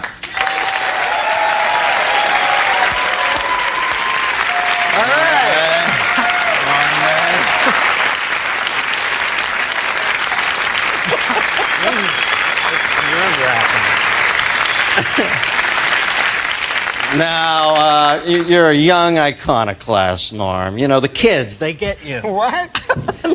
I was going to wear a suit, and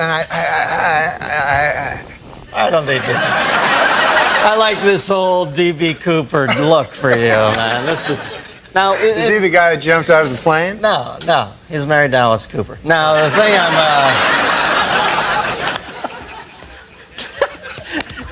remember you wrote for my first talk show? Yeah, you gave me my and first I used job. to come in the room, and you and Drake Sather had no lights on. It was like some fucking Anton LaVey Satan cult in there, and you guys used to turn out the sickest jokes ever, and everybody was always smoking. Then I see you on Saturday Night Live during the opening credits, and one of the things I like about you is you're completely unfiltered on that show. You'll say anything, and I saw in the picture you had a cigarette in your mouth. This guy just doesn't give a shit. So I asked you to come on. I find out you pussed out on me and quit smoking. What is that all about? No, because it's bad for you.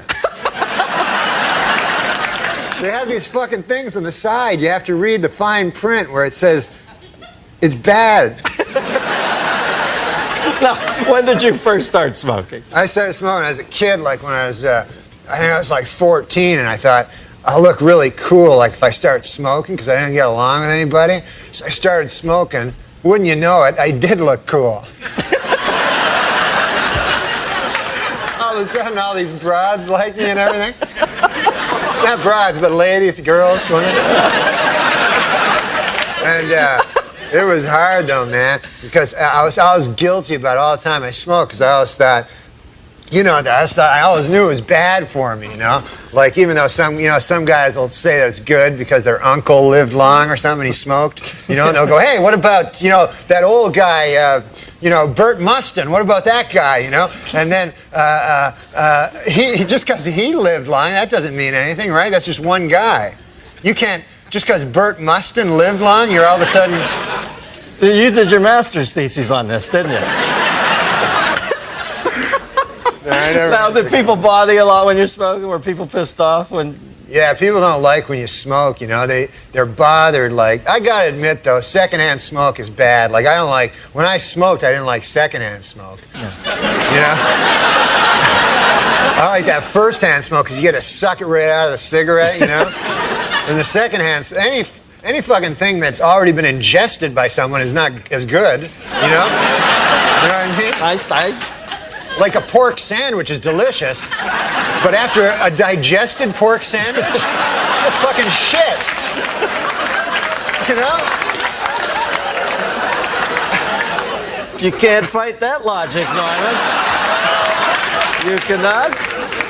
Do you think advertising brings kids to smoking? You know, there's a lot of fight with the Joe Camel thing. Do you think they really? Yeah, definitely they got it. Because the thing is this.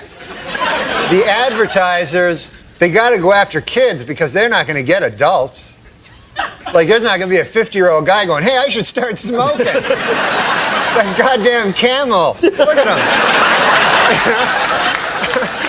They got to get little children. Joe Camel. Yeah. That's a frightening-looking beast. He looks like a cock. I read it. Yeah. I didn't make this up. And I know you don't mind first-hand cock, but... You don't know that. Don't say that.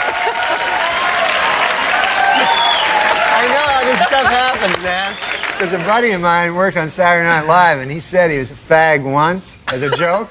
And then he said everybody comes up to him and saying, are you a fag? Gay man, I mean? Show about smoking. They thought you meant the British word for cigarette. All right. Exactly. Can I bum a fag? That's what they say in England. Where else? All right. The thing about Joe Camel looking like a cock, Dennis. Oh, yeah. I lost my train of thought. Thanks for bringing me back. This is what I've noticed. He doesn't even look like a fucking camel.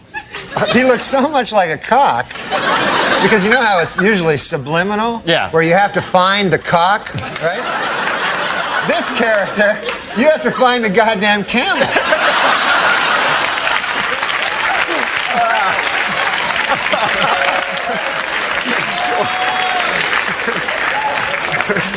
Yeah, believe me, when you only get 2 humps out of a cock, it's not worth smoking. All right, now, line 2, we got a phone call for you.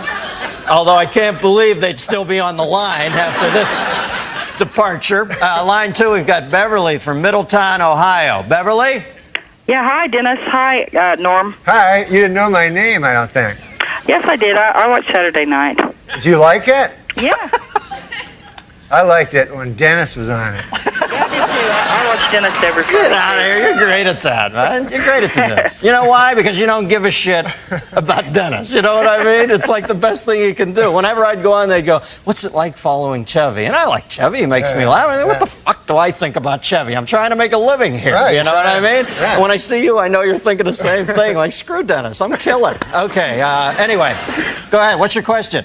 Okay, since nicotine is such an addictive drug, do you think someday you'll have to have a prescription to buy a pack of cigarettes?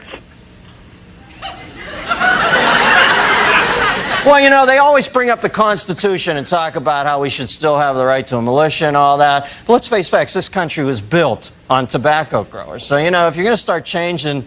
If you're not going to change one thing because it comes from way back then, you can't change this either. There are farmers out there who make a living. Tobacco is one of the crops that got this country going. So, no, I don't think they'll ever make it illegal. Yeah, no, they should make it illegal.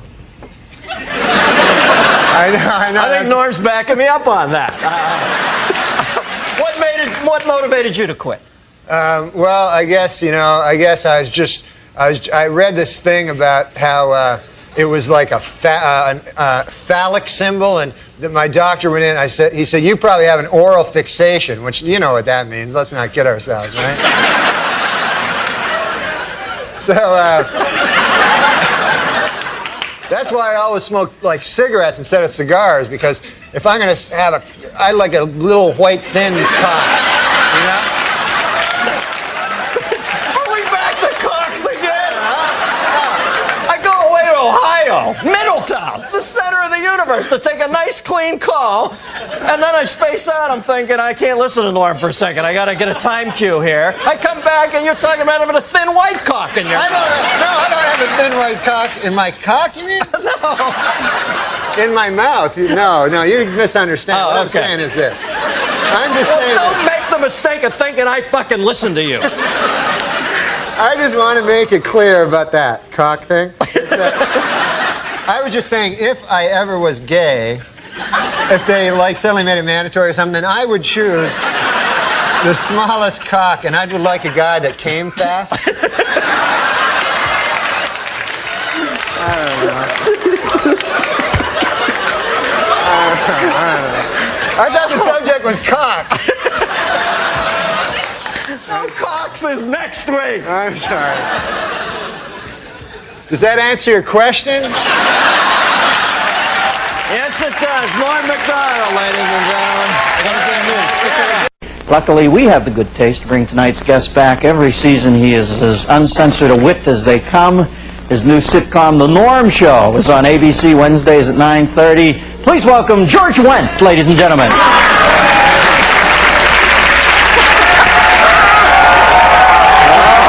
They thought they were getting... Georgie Wendt. Well, they just Norby. How you doing, man? How are you? I'm all right. How's it going? Year in, year out, my favorite guest. All right, you're a good man. Because you have no inner barometer of how far to go. Well, no, because it's HBO. I like to be dirty, you know, and it's fun. You know what you are? You're like a profane child. That's how I think of you, because you always try, I like to be dirty. Then you go up on this Pynchon-esque cock rant for like 3 minutes. Yeah, cocks are ugly, and Joe Campbell's a cock, and you're always shuffling your feet. What are you nervous about? You're a star, for Christ's sake. How's that sitcom world? Is that hell, or do you like that over there? It's not a lot of fun, but you know, it's good to do. No, it's not on Olmeyer's. Has Olmeyer sent you a congratulatory telegram, or what word am I looking for there? Olmeyer, I haven't heard any missive, I think. Who's the Olmeyer at your network? This lady, Jamie Tarsis. Does she think you're funny? Yeah. Olmeyer's not even there anymore, isn't it? It was one of his last official duties to whack you? Yeah. He took off, and they got this other guy, I think it's maybe Sammy Sosa. Scott Sassa. Scott Sassa.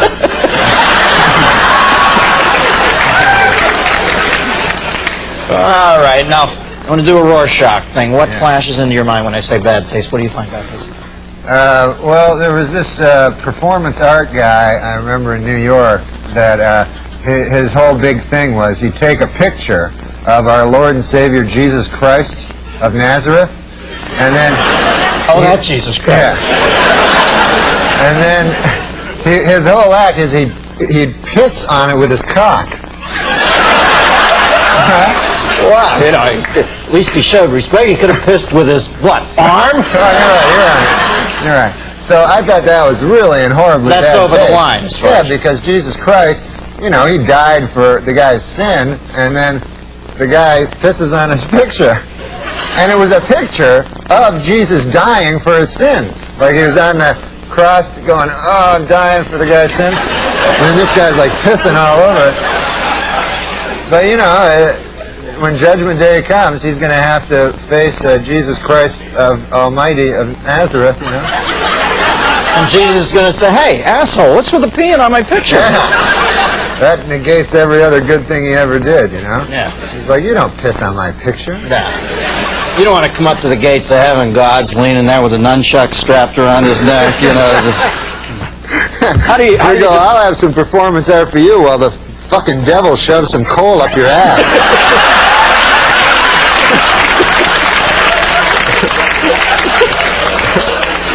As I said before, the childlike outro, but effective. How do you define bad taste? Is it like beauty? Is it in the eye of the beholder, or what?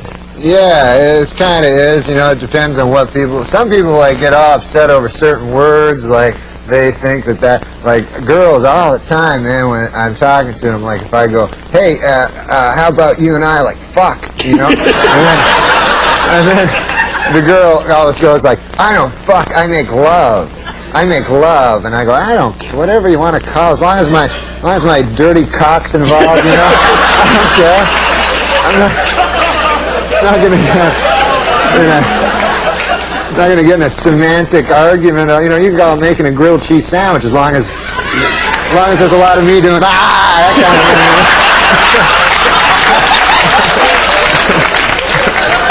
thing. Now, what's the earliest into hitting on a woman that you've ever said, I want to fuck you?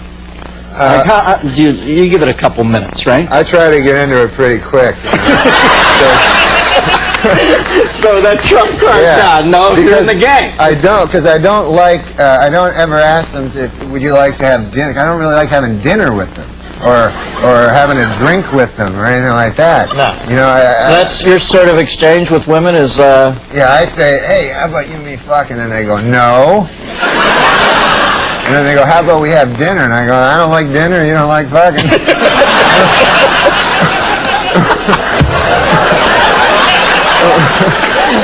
So it's a pretty basic thing you have with women. Kind of a basic exchange. I'm not good with it.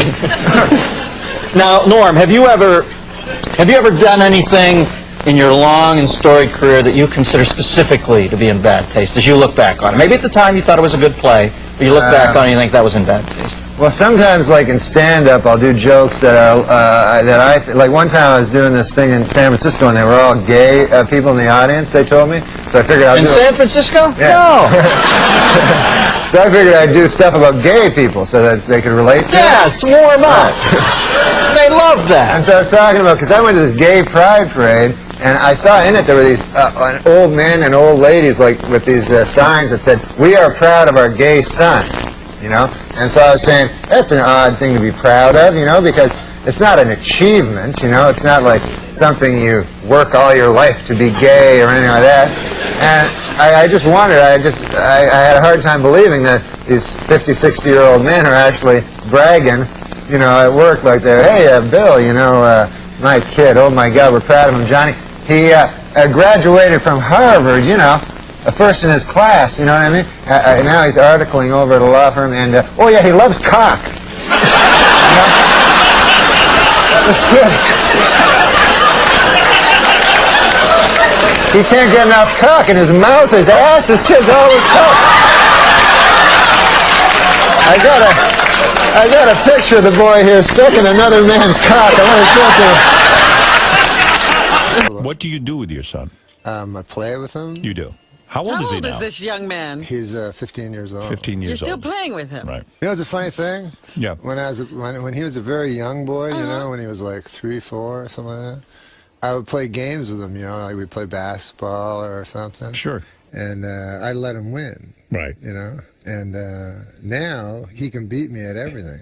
And so he's like, hey man, I always beat you at everything. I said, no, fuck, I used to let you win. You go, fuck, he doesn't believe it. He always beat you. Yeah, so he just thinks I'm some retard that can't beat a fucking infant. Well, it's albeit a bad one, but nevertheless. Just sad. That all happened in Canada, you know. Canada. You can't talk about it because it happened in Canada. No, I'm saying, you know what happens in Canada stays in Canada. But seriously, what led to you want to hear a joke from my act? Yes. I do. He must have done something really bad. No, it's about that whatever happened in Vegas stays in Vegas. Go ahead. Yeah, I want to hear that fucking whatever happens in Vegas stays in Vegas. Yeah, I heard that. I heard that. So actually, it doesn't really stay. Like you can't. It's not like you can kill a person and then leave Vegas and everything's cool. You know what I mean? So what I did was I looked at that phrase. What it actually means is basically you can go to Vegas, fuck a prostitute, and then she will not tell your wife. Right. That's exactly what they're saying.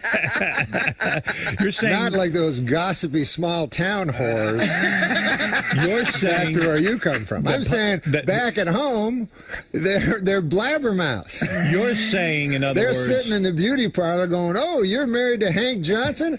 I fucking shit on his face last night. In other words, it's a small world. There are certain people who literally. So what did Gilbert do? I read in the computer that Gilbert said something back at Affleck or something. Well, I don't. Gilbert is not the type to apologize for anything he says, but I think it cost him a lot of money. The Affleck gig was easy. Once a year he goes in, acts like a duck, and he makes a ton of dough. And he doesn't even have to say anything but Affleck. Hey, you're right. Affleck.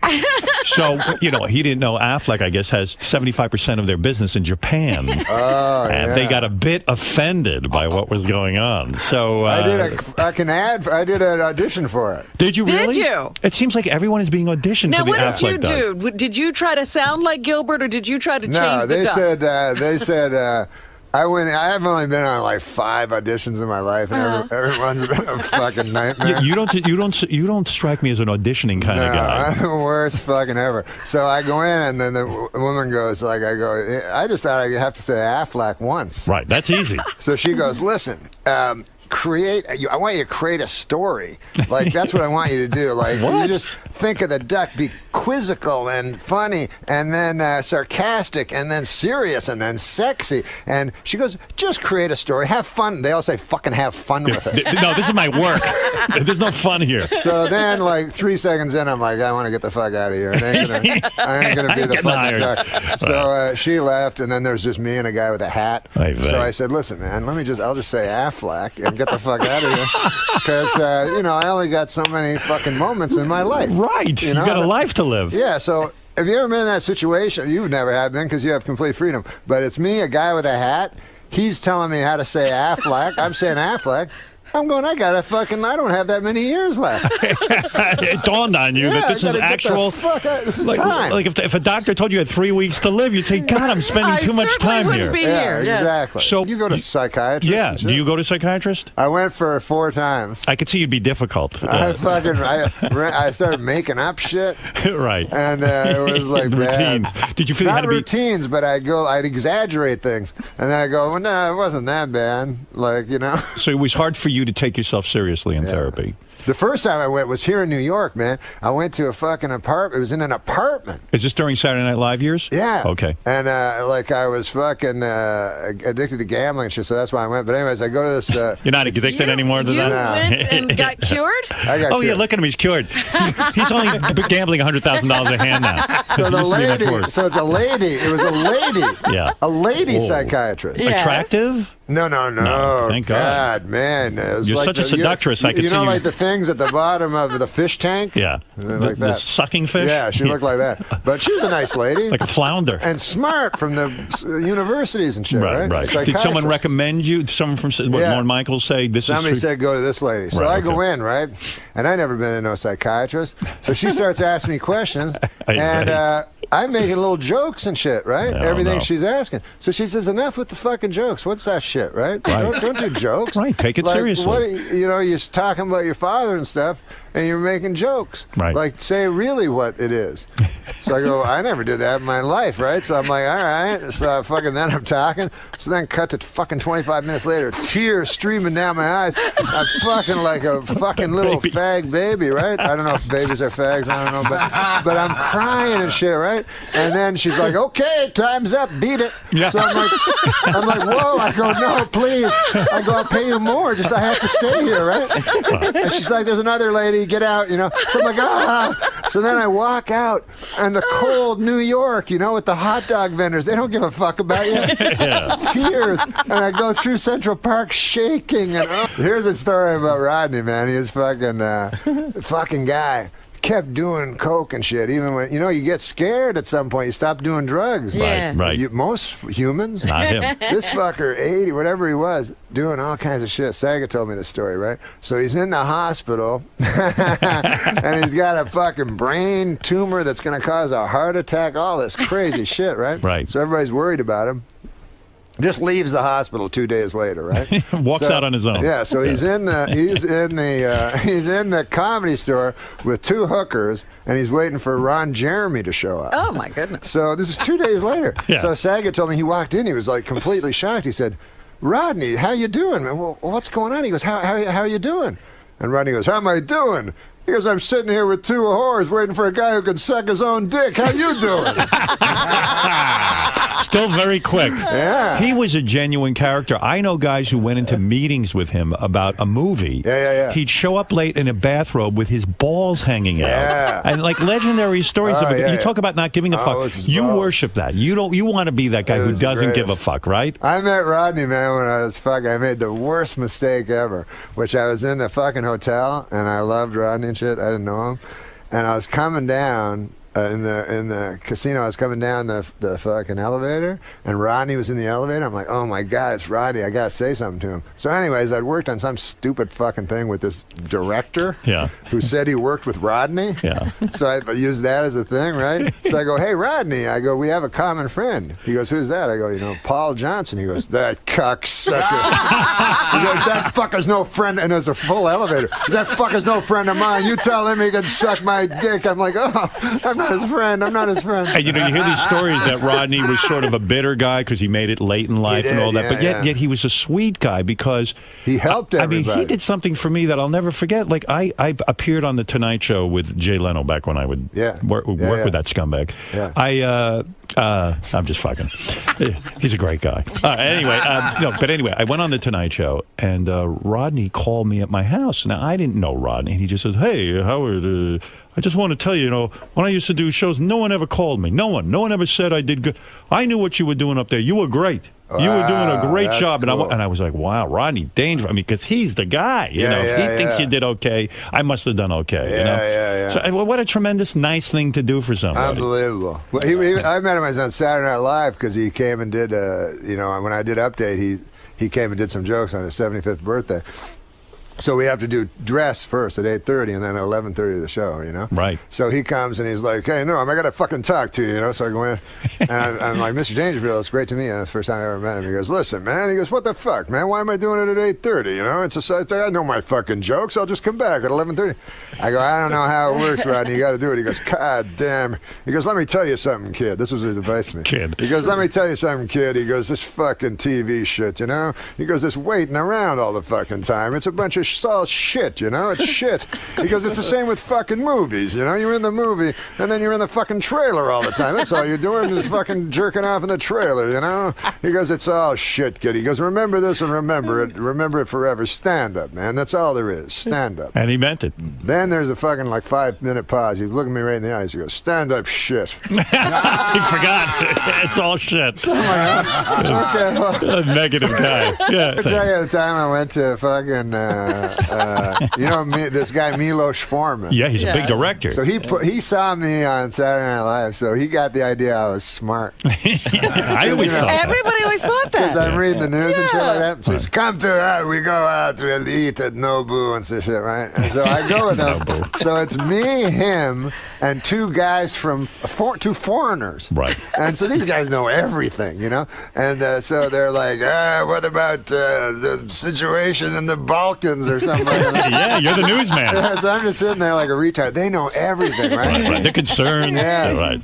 So he thought, and I just kind of play along like by repeating what they'd said 3 sentences ago. Right, yeah. And so anyways, he goes, I put you in the movie, man. I need a guy to... And he was going to give me a big part. Right. So I was like, no, don't do that. Like, I can't act. And he's like, don't worry about it. I go, seriously, Milos, I don't want you to give me a big part. So he says, what do you want? I go, just give me a small part. That'd be cool. So he made me a reporter, right, in this People versus Larry Flint. Right, okay. yes. Yeah. I played one of the people. Right. So originally, I think it sounds like you were about to be Larry Flint. Right. Oh my God. Hey, I'm Larry Flint. I have stories about that fucker Right. too. Yeah. But we go to we do the movie, right? And I'm a reporter, So he goes, you drive up and get out of the car and run in. I go, well, I can't drive. He goes, oh. So he goes, okay, a cab will drive you. So it doesn't make sense. Like a reporter's in a cab. So I get to, so we do the scene. It's me and Larry Flint, me and Woody Harrelson. Yeah. So, he has all these cameras. He goes, okay, he goes, you don't have to worry too much about the script. Just, he's a really cool guy. And he goes, just whenever you're ready, do it, So then, anyways, Woody Harrelson's really cool. And fucking actors, man, when they're really good, it's like something different. Right. You know, and because I'm just waiting for the other fucker to stop talking and hope to God I remember You're my not even lines. paying attention. No, I'm just hoping to remember my words. So, anyways, fucking what's his name? Woody Harrelson asked me if I want a beer. You know, Mm-hmm. he goes, "You want a beer?" I go, "No, it's cool. I don't drink. You know." He goes, "You don't want a beer?" I go, "No, I don't drink, but thanks, man." And then I go, "You drink? Like, I thought you just smoke weed and all that shit." And then all of a sudden, Milos Forman goes, "Cut! What the fuck is going on?" Like we were in the movie. You didn't know. No. You thought he's talking to you. Because he was looking at me and talking like a regular person. Oy vey. There was nothing fake about it. You got caught up in the movie. He was such a good actor. You said you'd rather play Frogger than have sex. Oh yeah, well you have to know Frogger, you know, it's a game. It's an arcade game where a little frog has to go across the river. Yeah. And they have like little logs that he has to, and sometimes the log's a crocodile and tries to eat him. You're like totally into that? Yeah, well I like a lot of things better than sex. I don't care for sex that much. See, that's the thing with me too, because I'm totally bored. I don't have any, what's the matter? Yeah. It hasn't like gotten better over the centuries, you know. It's always the same thing. It's very like I had sex when I was a young man, and then I had it for a while, and then I realized it's kind of always the same thing, you know. There's only a few things you can do. You can go like this and then over, you know what I mean? You go, I'll do this for a while, and then. Do you think that we're being drugged by the government to lose interest in sex? Oh no, I just think it's a thing that. Like, you know, when people go, hey, you know, that guy's he's good in bed, you know? And to me, like, how hard is it? You know? It's not like if you're good in badminton or something, you know, that's a hard thing, badminton. You gotta, and Frogger, you know? But sex, you can figure it out in like 10 minutes, you know? Yeah, and like goats do it and stuff. You know, like goats and pigs and stuff all do it, so how special can it be? Exactly. Show me a goat that can get past the 3rd level of frog. That's right, Nora. That's right. The writers write it, and then you say it, so then if it's not funny, the audience hates you, you know? Right, that's exactly why you have to be so mean to writers. Right. Like the audience is going to watch the Roseanne show and go, oh, that dirty Bruce Rasmussen, he's not funny at all. Right? They don't get that. Yeah. The writers don't get that. It's your ass out there. They go like, no, it is funny. I'd be like, I don't think it's funny. Yeah. Well, I wrote it and I say it's funny. Well, then you go out there and say it. They want they kind of want a robot that'll just say anything. Yeah, but they're good people, the writers, you know. I have to go back and talk to them after the show. Yeah, remember when I used to make y'all wear numbers? Yeah. Yeah, Roseanne made us all wear numbers on our shirts so she wouldn't have to speak to us as human beings. So, you know, she'd say, hey, just number 9. And actually, we have some writers on this show that worked at Roseanne, your show. Yeah, so. We have 3 and 8. Are they any good? I remember those guys. Are they any good now? Oh, yeah, they're great. They're great. So. Yeah. I know that the guy that used to write the, what do you call it, in Hustler magazine. What? He used to write the jokes, the captions under the comics in Hustler magazine. Where is he? He's the one that created your show. He is? He's the most talented. Yeah, he's the most talented of all of them. He also did Drew Carey. He's the most talented number I ever had on that show. Yeah. And I wish him the best. Yeah, and he's Bruce Halford. Yeah, 3. Yeah, he started out at Hustler magazine. Yeah, I didn't know that. Those things were hysterical. He never told me that. You mean like the really dirty cartoons with the blood and everything? Yeah. Yeah, and then they have those captions. They were funny. Yeah, they're hilarious. That one time I had a psychiatrist. Yeah. Like, and because they told me I should go see a psychiatrist. I didn't want to go see one or anything like that. But so I go to see this dude, the psychiatrist, and I'm talking to the guy, and I couldn't think of any problems or anything that I had. You know, I was just like, guy I'm working with is kind of a troublemaker, you know, and the boss is always. So I'm just like, nothing to say, and the guy's like sitting there, you know. So then I go to the guy twice, right? And then I'm reading the paper. The guy kills himself. Really? Yeah, he killed himself. And then I was reading his horrible life, like he was on all these drugs, and he was one of those guys that like to hang themselves there to have sex, and all this weird stuff. Anyway. Oh, my God! Yeah. And then I just kept thinking, good God, like the last week of his life, he was listening to my boring problems, you know? He's all troubled, and I'm going, anyways, the guy, you know, I don't think he respects me, my boss, you know? That's kind of, did like that, how deeply did that frighten you? When you read it in the paper that he killed himself. Yeah, I don't like hearing about guys killing themselves. That's really scary, isn't it? Yeah. Especially a psychiatrist, you figure they got it all going on in their head, right? Yeah. And then, like, when you find out they're crazier than you. Yeah. I don't like that. Because I don't like those psychiatrists, too. I'm always afraid, like, that, you know, they get you under their spell there. Yeah, and then, they do. And then you don't have anybody else. You only trust the guy. Yeah. And then, of course, first thing he does has sex with you. That's right.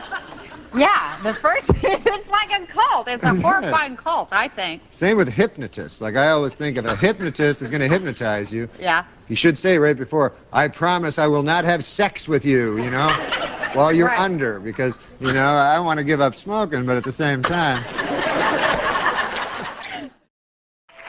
I brought some pizza. Oh, boy. Oh, I love this pizza. Yeah, it's pizza. Dairy pizza. Oh, my God, look it. It's kosher pizza. It's so good, too. Because you're Jewish. That's right. I just want to be able to eat pepperoni that's made out of veal or something. I love that. You'll go to hell. What, if I eat pepperoni with pork? Yeah, because you're Jewish. Will that make me go to hell? Yeah, isn't that the whole idea? Go to hell? You know, I'm Christian. I can eat any kind of pizza and not go to hell.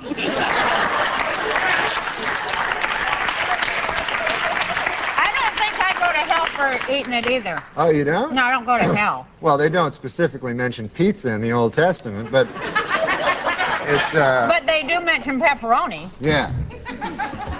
This pizza here. But it doesn't say you'll go to hell. It just says, you know, you never know where, you know. You might want to avoid this piece. Actually, has hooves on it.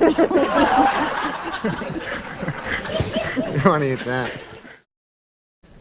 And I said, listen, man, because I kept hearing these things about how old people always have sex. Yeah. So I said to my grandmother, grandfather, do you still have sex with my grandmother? He was like, good Lord, no.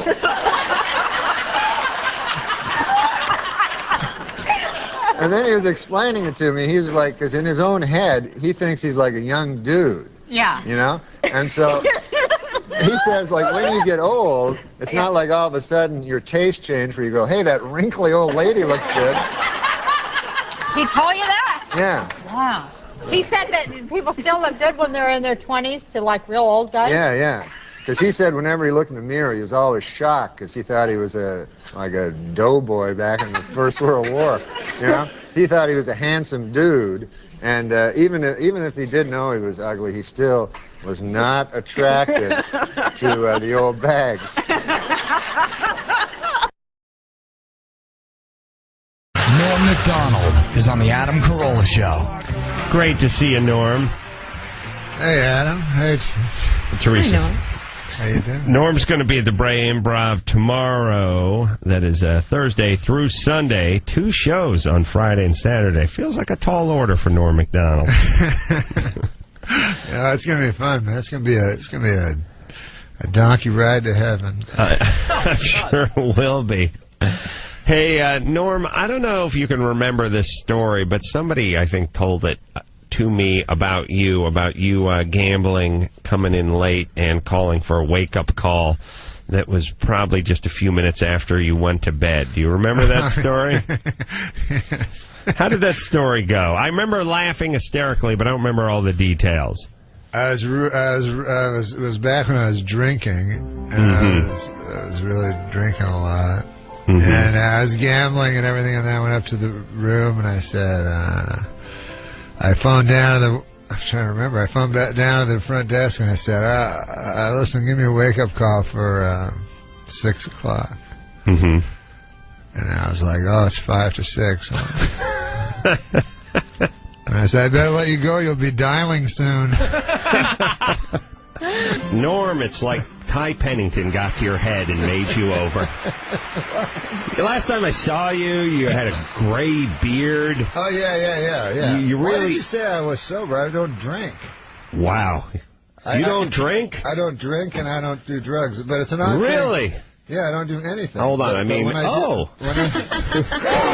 You've never been a drinker? Oh, I have in the past when I was a young boy, but I get scared, like, you know, when you're young, do anything, you know what I'm saying? Right. Because you don't think you're going to die, so when I was young, people just hand me pills, I'd eat them, and then I got older, and I was like, God damn, man, I'm going to die, I'm not going to do nothing. Right. So, but you still gamble. That's a vice, right? It's a vice, but it's not life-threatening in any way. Right, unless your bookie kills you. Right. It's quality of life threatening, arguably. I'll tell you something, bookies don't really kill you. They don't. They want their money back. They want to make a deal. Norm, I had a bookie take all my money, and because I won so much, and then my buddy's like, oh, man, you got to break his leg and stuff, right? And I'm like, what? I'm already out all this money. I'm not going to... Yeah, you won a bet. What was it, like $100 grand or something? Yeah, and it just didn't pay off. Now, what were you betting on? Were you betting on football? What was football mostly, yeah. But it became crazy where it was like basketball every single day. So, Norm, you have not had a drink in how long? Well, first of all, I'm not an alcoholic. Mm-hmm. That's so I don't count the first thing alcoholics say. No, alcoholics count the days of they know how long it's been. Mm-hmm. So sometimes I'll go to a party, a guy will go, hey, what do you want to drink? I go, just give me a water. And then they'll go, are you alcoholic? And I'm like, no, man, you're the guys that are drinking. Right. You know, I want a water. And they go, oh, yeah, no, we understand. So you don't... All right, I'll drink. So you don't... I'll get drunk out of my mind and barf all over myself if it'll take away the stigma of being an alcoholic. But I knew a friend, man, that some guys can get any women they want. Yeah. You know? And I'm sure you know that type, you know. It's not like they're incredibly handsome or anything, but just somehow they have some about them. And my buddy Bill, yeah, this guy could get any lady. I'm telling you, literally had sex with a different woman every night. I asked him, I said, what's your secret, you know? He said, I'm a serial rapist. Stop. Did you say that on The View the other day when you were on The View? I didn't go on The View. They don't want me on there. I thought you were on The View. No, they don't like me anymore. Why won't they have you? Well, one time they wanted me to go on The View, right? So I was like up all night, like for a long time, because I was in my gambling days and stuff like that. And so the guy kept phoning me, the producer of The View, you know? Yeah, and, Bill Geddes. Yeah, that's the guy. Yeah. And so he kept having ideas, like funny ideas I could do, you know? Right. Like they have those guys. You know? Right. So here's a funny idea. Let's not talk about rape. Like ideas like that. Is that bad? No, it's fine with me. It's just funny. It strikes me with Norm and with me sometimes. You talk to producers about funny ideas maybe you shouldn't be doing. Oh, they do that. More do nots than do's. Yeah, they do that. They go, hey, don't swear on The View like you're going to swear. Like right. You're that retarded. Here's an idea for your segment. Don't use the N-word. Yeah. Well, what happened? How did you end up offending? So anyways, the guy kept following me with these crazy ideas. He'd go like, hey, why don't you come out with like a red wig on? And I'm like, why would I do that? And he goes, the gals are teasing Barbara about her new hair tint. I'm like, yeah, that seems all right. Because I'm trying to be nice. I have a hard time saying no, you know. So yeah, maybe. He goes, and then so finally I go, I'll think of something, you know. So and I'm at a poker table the whole time talking to him, and, you know, because I used to play for like 70 hours straight, and so he keeps phoning. He's like, I got it, man. He's like, you carry out a cell phone onto the show, right? And then he goes, halfway during the show, your cell phone rings, you know? And it's your agent, Morty, you know? So you pick it up, you're like, hey, man, I'm on The View. This is no time to talk here, Morty. You know, he goes, Morty's not on the line. You just pretend, you know. Right. And, this is a terrible time, Morty. I'm on the TV, you know. So I go, oh, yeah, that sounds good, you know, with no intention of really doing it. Right. Now, what time did you go to bed that night? I didn't go to bed. So okay. I'm driving to the stupid View, right? And I go, I had this story about Cosby, so I go, I'll do that story about meeting Bill Cosby, you know? So I show up, and they put makeup on. I go, what are you going to talk about? I go, I'm cool, man. Just tell them, do you ever meet Bill Cosby? So as I'm walking in, the producer, unbeknownst to me, slips the cell phone in, you know. He goes, remember our bit? And I go, yeah. You got out of the red wig, though. Yeah, I know. I didn't have to do that. This is a lot. Got to be a long story. But what happened was, it's good, though. I went on to the View. And, you know, they're supposed to just talk to you. Now, this was when, this was a long time, but this was when President Bush was, he wasn't the president, he was running for the presidency. Right? Right. So I don't know nothing about politics. Right. But Ben Stein had called me, and he said that, you know Ben Stein? So, you know, like, when Clinton came, like, there was like 10,000, like, Streisand and Schwarzenegger, everybody, you know, showed up. And then when Bush showed up, it was just me and Ben Stein.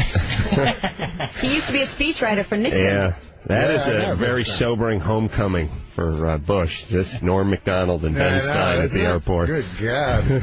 I got to talk to him for a half hour in the Air Force One. Anyway, wow. The story is I go on the View, and as soon as I get on the View, I'm all tired and everything. I'm like, all right, ladies, what's going on in the news? Bill Cosby? What's going on? And so all of a sudden, they show a picture of me standing next to George Bush, who's running for presidency, and they go, hey, check this out. Whoa, Norm, like, you know, as if it was a picture of Kurt Waldheim standing beside Hitler in the woods or something, you know? And I'm like, they're like, what's this all about? You know, like I'm crazy. Right. And I go, I don't know. So just to get on their nerves, I go, well, it's better than that last guy, Clinton. He murdered a guy. And so then Barbara Walters like went all crazy, and she's like, what did you say, young man, you know? And I'm like, oh, I thought it was a matter of public record. Like, I just try to get more into it. I go, didn't he murder a guy? I heard he murdered that Vince Foster guy, and they pretended it was a suicide or something. And I'm like, isn't that a matter of public record? She's like, listen, you're treading on thin ice, mister. He just call me mister. I'm like, no, I thought he murdered a guy. I said it about 6 times, you know. So, and she's like, what about Bill Cosby? To be fair to her, she thought you were Tim Meadows. To be fair to her. So anyways, and so the whole audience is all in shock and awe and everything. They don't know how to react to this, all craziness. And all of a sudden, like, my cell phone rings, right? You got the bit, yeah. The bit. Morty's on the phone. I forgot about it. It was coming from the speakers. I didn't know what it was, like that. And so then it occurred to me, and I pull out the cell phone. I'm like, hey, Morty, this is a terrible time to call, right? So then Barbara Walters goes, what are you doing, you know? And I go, I don't know. So that retard in the back told me to pretend Morty was calling. And then she goes, she just stared at me for like 3 seconds. She goes, you are one piece of work, mister. Wow. And that was the end of that. She just said it was Vince Foster calling from the beyond. It's calling from hell. Says he'll see you soon. Norm's got a new CD out called Ridiculous.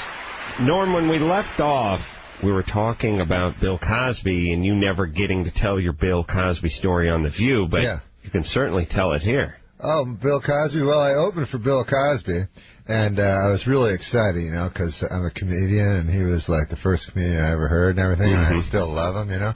And so I was real excited and everything, and and we're performing, oh my Lord, it was like an entire football field, right? Well, where is it? It was LSU. And, I'm sorry, it was Tulsa. It doesn't matter. Right. You didn't have to correct yourself. And so I get there, and so an entire football field and a little tiny stage, and I have no way of knowing how to, you know. So I'm like, you know, anyone have an answering machine? And then you're just, they're just talking to each other. You know? I have no idea of how to talk to this many people, you know, so they completely ignore me for the whole thing. But, you know, they don't hate me or anything. They just don't notice me. They're ambivalent. So I'm like, how on earth, you know? So I was interested in seeing how Bill Cosby would do it. So Bill Cosby lands in a helicopter like 10 minutes before, and he's wearing a sweatshirt, and I'm in a suit and everything, you know. And he says, why are you wearing the suit? I said, oh, Bill Cosby. He goes, college. He talks like just in words. He doesn't use He goes, college sweatshirt. And I'm like, okay. Doing a Mad Lib. Yeah. So he gets up, and so he's a guy's a G. He's to stand beside the lady. He's not nervous at all, of course, you know. He says, anything going on in the school? She says, next week we play LSU, you know, we're Tulsa. He goes, it's okay, fine. And then they introduce me, walks out, and he goes, Tulsa! And everybody screams, right?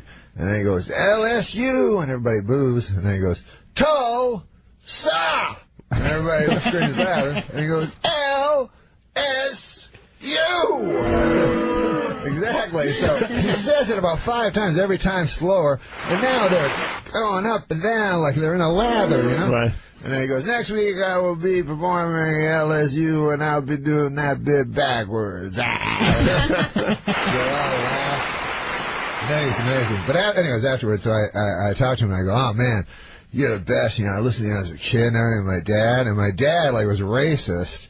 But he loved you, you know. And I it's think the ultimate compliment. It is. It tempered, like, his racism and stuff. Yeah, it's like telling a cow that your mom's vegan, but was willing to eat just you. Yes. That's how much she loves you. Yeah, if you want to compare an African-American to a cow. That would be a good analogy. Well, you don't want to pick another animal, one that may climb a tree and eat bananas. This is getting ugly. Let's. All right, Norm, come on, reel it in. So Cosby says to me, so I said, yeah, my dad loves you. He goes, where does your dad live? I go, Ottawa. So he turns to his agent, you know, whatever guy who was with him. He goes, Fred, am I not doing Ottawa? So he looks on his thing and he says, oh, yes, so Mr. Cosby, you're doing Ottawa in August. And he goes, give me the man, father. He says, so now I'll get your father front row seat afterward. He'll come back to and talk with me, and I'll treat the man well. And I was like, oh, man, that's great. So he goes, give me a pen. The man needs a pen and a paper. Write down the phone number. And so I'm getting a pen and paper, and I realize my dad's dead, right? He's been dead like 10 years. Well, 666 would be the area code. He's a VIP. Sorry, buddy. So I go, oh, man, I don't want to now say my dad's dead and bring the whole conversation down. Right, sure. So I just write down 9 numbers, you know. Is it 9, 10? I know you gave him a fake number for your dad. He's a mathematical genius. Norm MacDonald, everybody. I know the area code of where my dad lived. So anyways, I go, here you go. He'll enjoy it. He's alive, you know. The guy he probably shouldn't have hit alive so hard. Yeah, that's a tell. So then, amazingly enough, first of all, this shows you how, like, powerful people can find anybody, right? I was doing this lame thing on the Drew Carey show, and as a little guest star, you know. And the stage manager runs up. She goes, Bill Cosby's on the phone. What? He tracked you down. Yeah, he can find anybody. How long after you'd seen him on the field at Tulsa? 3 months later. So I get on the phone, and it's Bill Cosby. He's like, I found the number. The man is not, it's different than your father. The man is different. And I phoned twice I phoned the same man. And so I'm like, keep lying. I go, I'm sure that's his number. I don't know what to do. Norm, couldn't he have died in the interim? You could have said he just died. Oh, man, that's savvy. That's fast. That fast. The more you know. Travel lie to Bill Cosby. So anyways, I did actually tell that story, and I was at Saturday Night Live. I told that story on a talk show, and the next day, man, I went into my office at Saturday Night Live, and there was about 600, like, flowers, like, whole big things of flowers. The office was, like, packed with flowers. It was so, like, crazy, and finally, on one of the little flowers, there was a little note, and it said, I'm sorry to be the one to tell you, but your father has long since died, Bill Cosby. Wow. So he was funny. He went to all that trouble to make a joke. Wow, what a guy. Seems like a great guy. Sweet man. Now, you recently gave a speech at the University of Iowa, and I'm told that 80% of the audience walked out. What could you possibly have said to them to make 80% of them walk out? Well, it wasn't a speech. It was like some stand-up. Yeah, well, what did you say to them? I was just talking, like, I don't have my stand-up act. I just talk about whatever I'm thinking about. But what'd you at say the then? time, it was about having sex with animals. But it wasn't like weird. It was like I'm not in Of course favor. not. I'm not in favor of it. But I was just talking about it because I thought it was odd. Like they have a word for it, bestiality, and nobody I know has ever done it. Nobody I know, you know what I mean? I've never known anybody that's ever known anybody that's ever had sex with animals. But a lot of people are having sex with animals on account of they got that word, bestiality. It's in the dictionary. It ain't easy to get a word in the dictionary. So somebody's doing it. Somebody's got to be going, hey, man, even if some animals, hey, we got to come up with a word, whatever. So I can't remember what joke, but it was some joke about, like I said, I feel sorry for the animal because, you know, they get to have sex with a super hot lady, and then the next day they bring him back another pig. You know, because the pig initially, he was having sex with another pig. He didn't know. He was, hey, this is a nice looking, it's a nice looking thing. But then they go, you know. And then I also said I feel sorry for. Imagine if you watch one of those video, you know, of a guy, a pig having sex with a woman, and then you recognize that, hey, isn't that woman that wouldn't go out with me?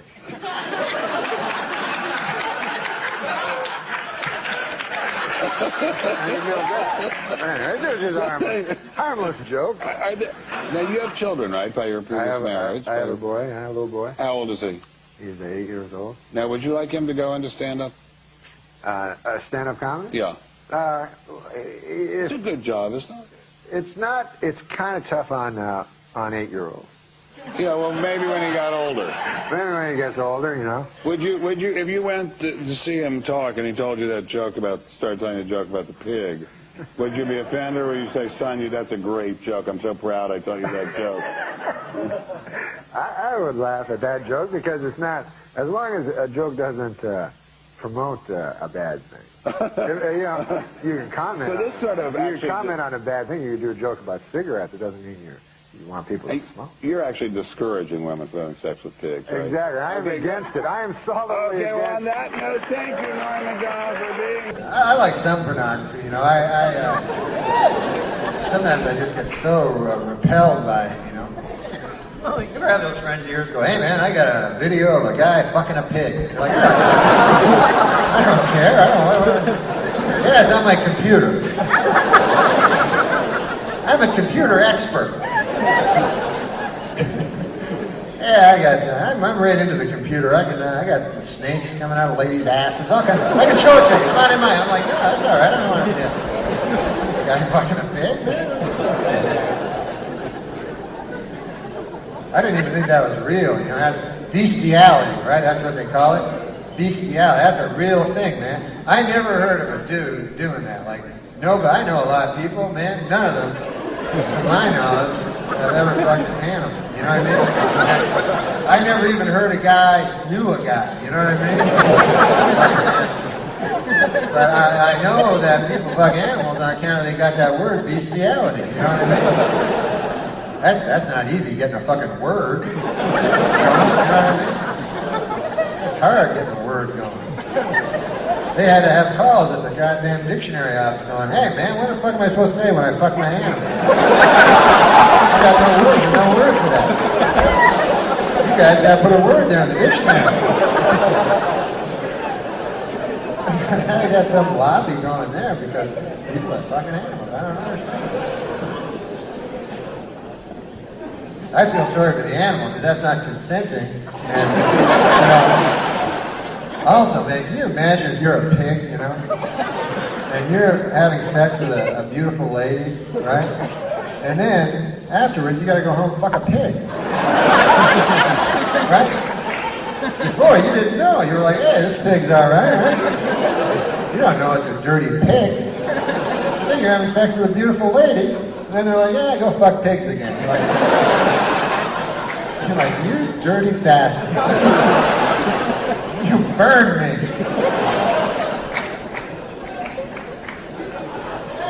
What if you're watching, get this, man, what if you're watching one of those movies, right? And you're saying, hey, man, there's a pig fucking a lady. And then you're like, hey, wait a second. That's that lady that wouldn't dance with me last Friday. She's fucking a pig, man. She wouldn't dance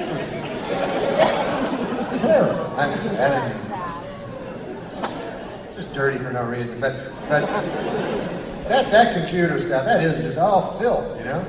I don't see anything. Everybody says, oh man, everything's going to be different. Everything. If you get a computer, then I get a computer, I go, well, what the fuck do I do with it? They go, hey, you can email people. It's amazing. You write in there, then it goes into people. And I'm like, well, what about a fucking phone, man? That seems more amazing to me. I hear a dude's voice in China. Right? They invented that like a couple hundred years ago. How many it could have been 2 million.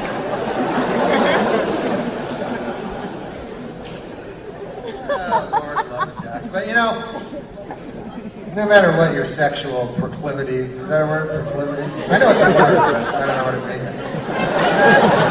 I only know 9-10 words, but I bank on other people not knowing them too. But whatever your sexual, as long as you don't, have sex with animals, I think that's terror. I think it's the wrong thing because they're not. Maybe they're consenting, but we don't know. The animals could be going, hey, I don't know why people are stopping this. I said yes. Mayo, No means no. I said fucking oink.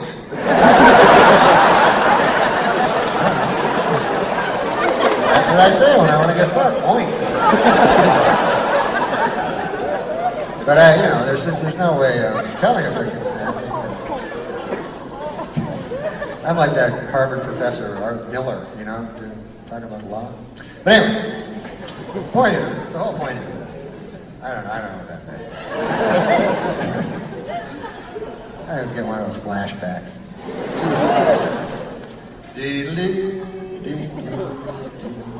I don't think be intimidated sexually unless it's by some sort of strata of being you don't typically want to have sex with, like a cow or a camel or, in my case, a man. Yes. That would be intimidating for me. I don't know how all of the orifices work. Yeah. I think that's exactly the same. With a camel. Yeah. Well, I'm an old chug of coal. I'm near 50. Uh-huh. I'm on the same Viagra doses that they give to the donkey at the second show in Tijuana. I've taken so many Viagra now. I'll tell you this. What's that, Norm? My doctor told me I'm on the same dose that they give to the donkey for the second show in Tijuana. Okay, now listen. For the second show, Why do I continue to have you on? And yet I love it. No, the second show.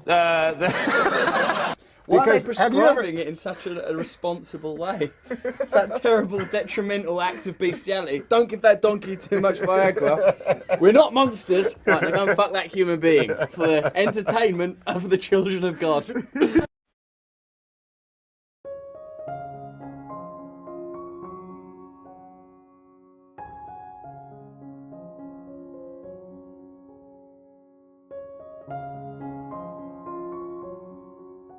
What do you think is wronger? Wrong? More wrong. What do you think is more wrong? Having sex with a child, a human being, or an adult pig? Like, you've got to do one.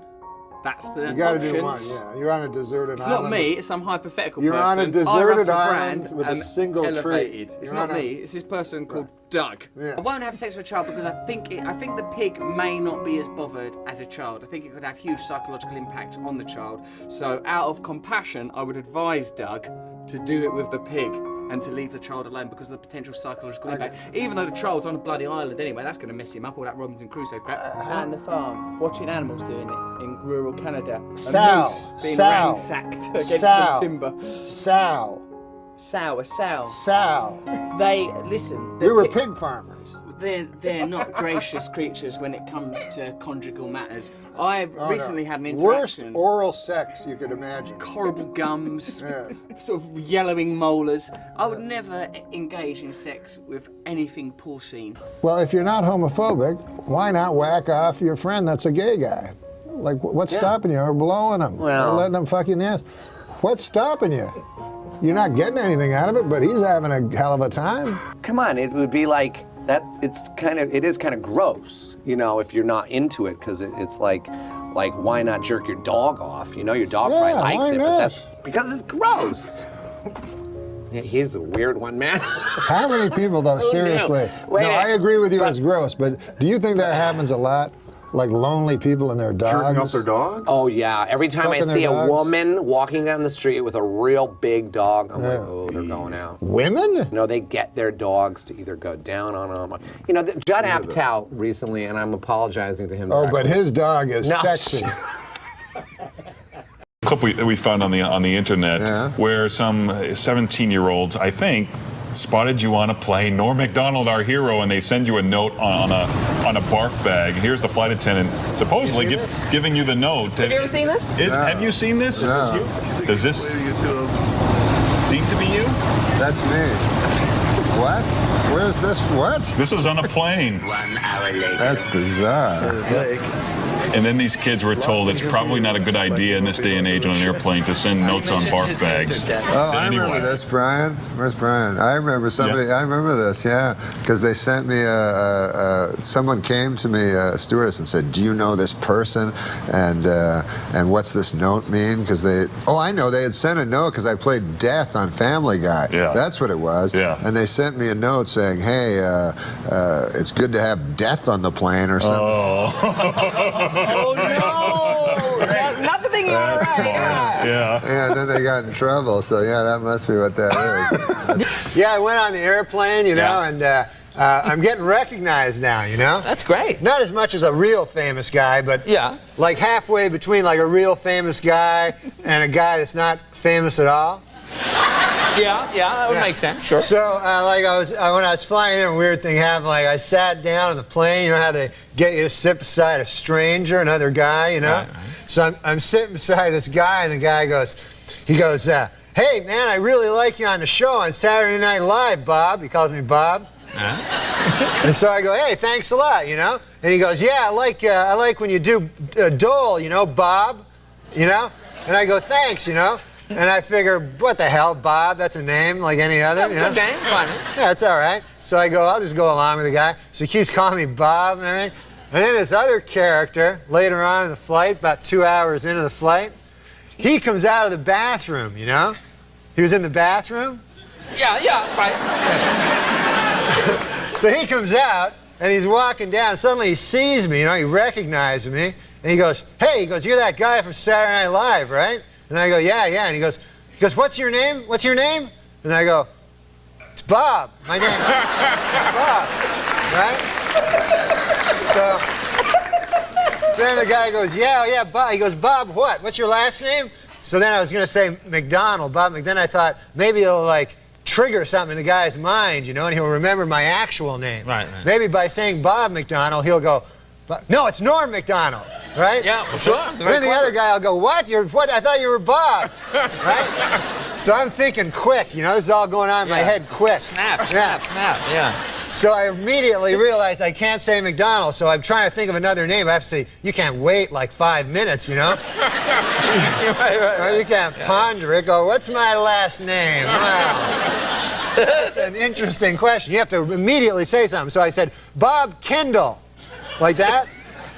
Because I used to have a teacher, Mr. Kendall. Right. Oh, very clever. Yeah. Very clever. So I said, "Bob Kendall." So then the guy goes, "Yeah, Bob Kendall." Yeah, Bob Kendall. Made like a face like that. One minute we hug, next minute we barely even hold conversations fine with me. I was born a savage. I can take the damage. Anything I do. I hung out with him twice accidentally on 2 separate occasions. The we were airplane. on planes. I told you about it, right? I heard they are the one of them, It and happened the twice. smoking. Yeah, that's the hilarious. Smoking, as soon as he landed, he was talking about how great it was to quit smoking. As soon as he landed, he ran into the gift shop and bought cigarettes and was lighting them before he was on his way out the door. I go, "I thought you quit." He goes, "I did. Talking about it. I wanted to smoke." Yeah, he just does what he wants. But it feels randomly, on 2 occasions, I just was sitting next to him on a plane. One time I did an impression of Letterman, right? And then I had to be on Letterman like 3 weeks later. So when I was on, I was like, oh, fuck, how am I going to deal with this when he brings it up, like, that I did an impression of him, you know? And then these fucking guys that are so close to Letterman, they're like, well, he never saw it. He's not going to fucking talk about it. That's not fucking Dave. There's no way Dave's going to bring it up. Dave just doesn't fucking do that. He hasn't seen it. And I go, well, he phoned me, you know, and shit. And he's like, yeah, but we know Dave, you know. So I go, stupidly, I don't prepare anything. So then right at the end of the interview, he goes, so let's hear it. You know, I'm like, oh, fuck, shit. These motherfuckers didn't know Dave at all. Why would I think they would know Dave? Right. Like, why wouldn't I just fucking have something prepared? So I have to do the impression, like fucking just searching my brain for the right thing to say, you know what I mean? Yeah, they have... Not prepared. I could have did it right. They imagine what he would do as opposed to really know what he would do. They think, oh, well, he would... But I should have gone with my own fucking idea because I would go, what else would he do? Well, I tell you that all the time. You don't listen to me. What the... Do you feel like you know Dave now?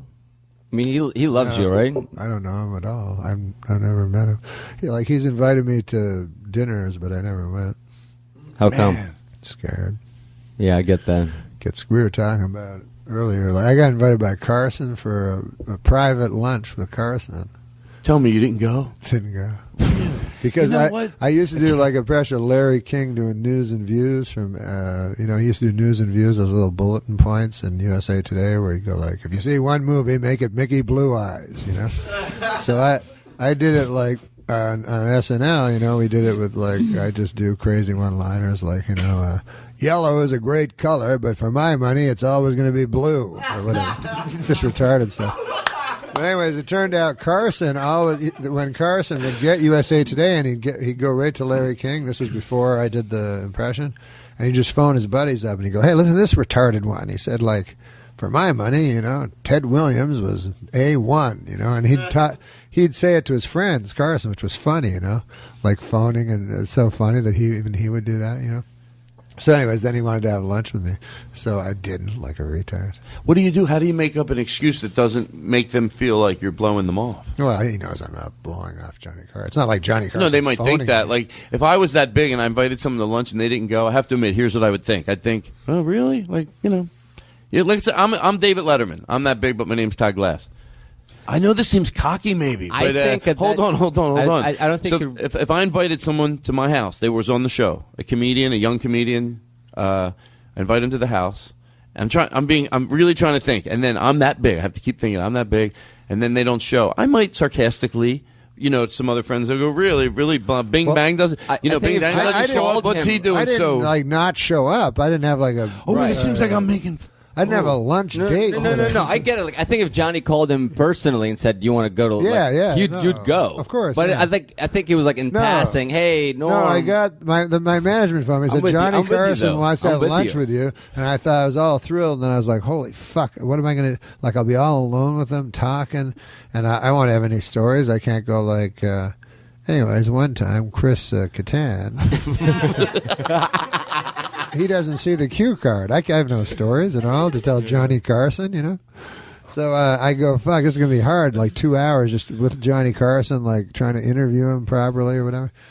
And then I thought if I brought a buddy, it would be fun, like, but he can't, you know, I can't just bring a buddy. If I could share it with somebody, but otherwise it would be very hard work. And by the way, but I regret not going. I should have gone. But also, as you're sitting there, I'm thinking my purpose of saying that wasn't like it wasn't. I wouldn't do the same thing. Like, I could totally see being so nervous that, like, if there's a third person, that makes it a tremendous amount easier. That third person, especially if it's a mutual. If you friend. went with your buddy, you'd go see anybody. Yeah.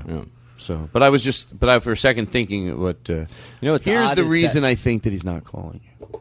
What's odd? It's odd to hear you say that you don't feel like you know Dave at all, because like every time you're on the show, it seems like he's like so excited to see you, and you guys have such great chemistry together. I could have sworn you guys were like hanging out.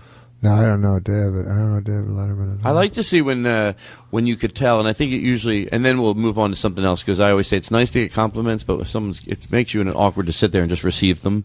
But you can just put up with it for another second. But it's fun to see your friends when they're on a show like that, where you can tell Dave like appreciates that they bring their game, and that's fun. I see it with Spade a lot too. I feel like they both know. Like, and same thing with you. I feel like that you came prepared to fucking. Well, it's fun because they have to fucking talk to all these actresses and all the time and shit like that. So, like, it's a joy for them to hear somebody being funny and shit, and them not having to do all the fucking work of dragging a story out of the girl from Third In from the new show that got canceled. From the Badge. I'm trying to pick a show that doesn't exist because every show exists. I don't want to hit one person. Two women and a duck. Where's a cowbell when I need one? I was going to be Martin Short's friend for a while. We were in negotiations. Yeah, how'd that break down? I don't know. I met him. He was fucking funny, and he made me laugh, and he was laughing at me and shit. So I said, "Hey, we should be friends and stuff." And he said, "Yeah, well, let's be friends." You go to a cottage, and I was like, "Ah, fuck, I'd have to go to a cottage, And then so it never caught on because the cottage was in my head and shit. What do you mean? Still, I would like, that guy would be cool to fucking hang out with. I met him. That would be a good friend for you. But then going to a cottage, you understand? I don't want to go to a cottage. Yeah. Well, that's the problem. All of a sudden, you're going on a cottage on a plane. But that's the problem. Maybe I shouldn't have done this. No, that's the problem What's with you. So if someone suggests something right away, it's not too guarded. I know what you're saying. It's not cool enough for you. Where would you go cool with Martin Short? I think Martin Short says, "Let's go to a cottage and hang out." I'm not saying that. I'm saying I think you're right when I said I'm too guarded. Like I'm not willing to do things. You don't want to be trapped in a cottage with Martin Short. The idea of being friends with Martin Short is fun. The idea of being in a cottage with Martin Short and then having the pressure to talk and to interact with one another. I understand. I'm the same way. It wouldn't work out for you. It wouldn't work out for me either. But you go on that vacation. But maybe in another lifetime. Yeah.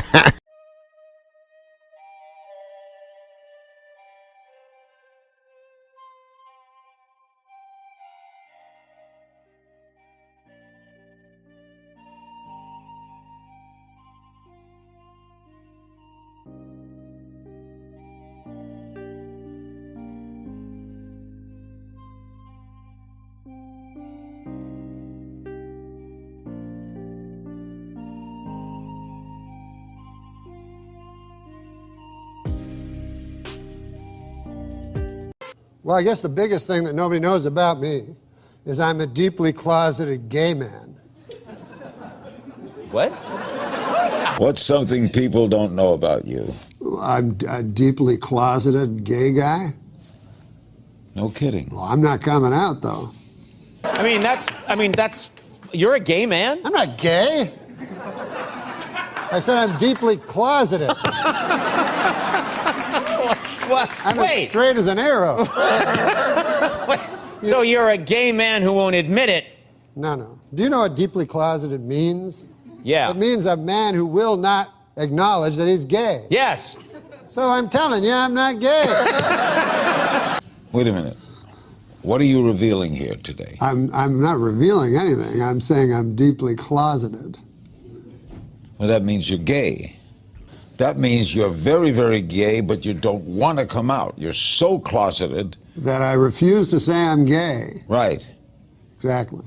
But doesn't that mean you're gay? Hey, easy, buddy. You know, on your last show, I came out as a deeply closeted gay man. Yeah. And I'm not gay. But David, on one time, this is a true story, and Dave, you'll attest to this, bought me a beautiful leather jacket. Oh, that's right. Well out of my price range. Now, I'm no one to take charity. You don't know I'm a secret homosexual, do you? No, I saw that, actually. A deeply, according to you, a deeply closeted homosexual is what you said. Do you remember? Yes, I do. I can't believe you.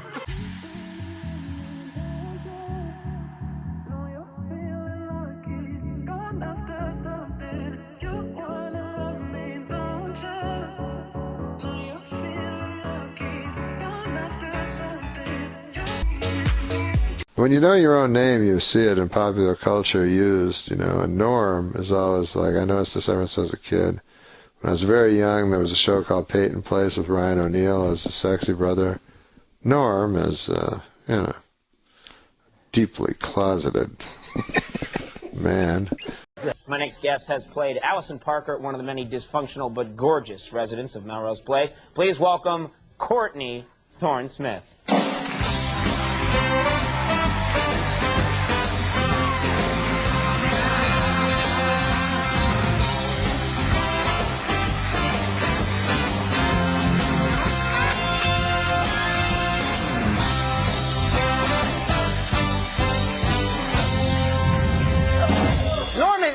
Norm, you're sick and you're all over her like a bear rug. Just leave her alone. No, you know, because before, during the commercial, I was saying I had a huge crush on her. Yeah. And then you said you did too. I said I did. When you were on Day by Day, I developed this big crush on you, and this whole talk show is a scheme to get you here. I liked you when she was on the Tomorrow Show with Tom Snyder. Not the Tomorrow Show, but the later show. He says to me in the break. You have no idea who I am. Yeah, no, I know from that show. That's all. He says to me, "Oh, I really like her. I saw her. I really think she's great. I really have a crush on her." And I said, "Where? You saw her in Melrose Place?" He said, "No, I was watching Tom Snyder, and she was on, and she was a great guest." And I said, "Wait a minute, that's the show that's opposite our show. Why weren't you watching our show, pal?" Because I wasn't on it that night. All right, no, stay. I dated a guy once. Well, we dated and we broke up. And to get back together, he gave me like this little G-string outfit. You know, like this little, and I was like, wait a minute. That's for you. That's not for me. So stuff like that is not good. Another guy gave me a keychain, a plastic keychain. Well, that guy is a moron. How do I get the supermodel back? Hey, look, $1.99 at the airport.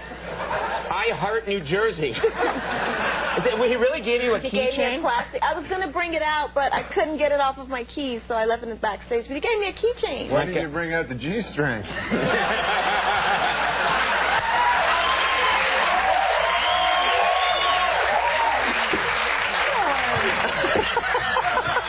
I love that my dirty uncle's here for this tonight. I tell you what you gotta do.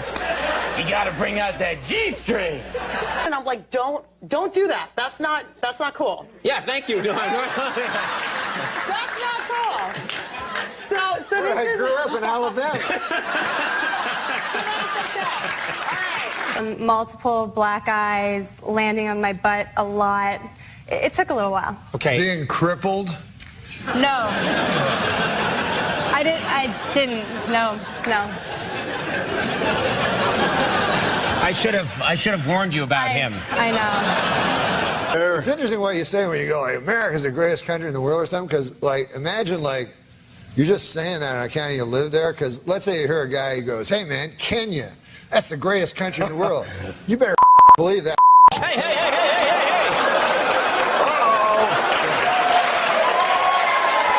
We were at a party, man, remember? We were. It was, are we allowed to even mention whose party it was? Because it's, Oh, Jay Leno's. No. It's actually not true. It was. He would not have a party. Don't trust me. That's fine with me about that owl. I don't give a hoot.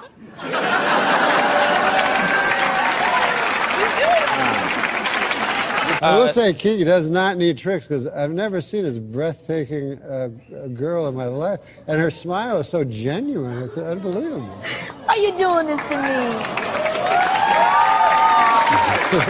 You're so sweet. Is it called 9.5 seconds?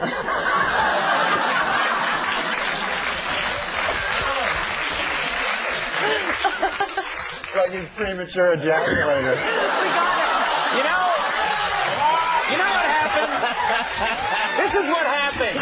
You know what happened? He said 9.5 seconds, and I'm looking at him because I know there's more. No, I like guys who appeal to like the little, you know. Wait a minute! Why are you looking at yourself while she's here? Because I'm deathly pale. Look, see? That was good. I look like Nosferatu. Conan, I don't know if you agree with me. Oh, here we go, folks. I've always felt that anything that does not kill you makes you very weak. And almost killed. Yeah. This is a little bit like when Donahue met Marlo. You guys. He said, you guys. Here we go. Even I don't get that one. Hold on. You're hilarious. Yeah. It was the first party I've been to in like 12 years. But it was fun seeing Todd, man. The hangover was awesome. I hope the second one's... Yeah. Like my son was like, I don't know how they can do it again. You realize you're not going to get to any of your things you're here to talk about. It's pretty much over now. That's okay. No, don't apologize. This is what happens when Norm comes to town. But honest to God, The Hangover was one of the funniest movies I've ever seen in my life. Yeah. Well, The Hangover 2 is going to be even better. I hope, yeah.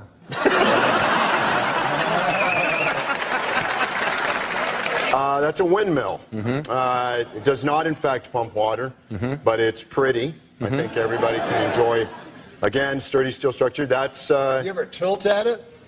What's tilt at the windmill? Yeah, I thought that's what you did to them.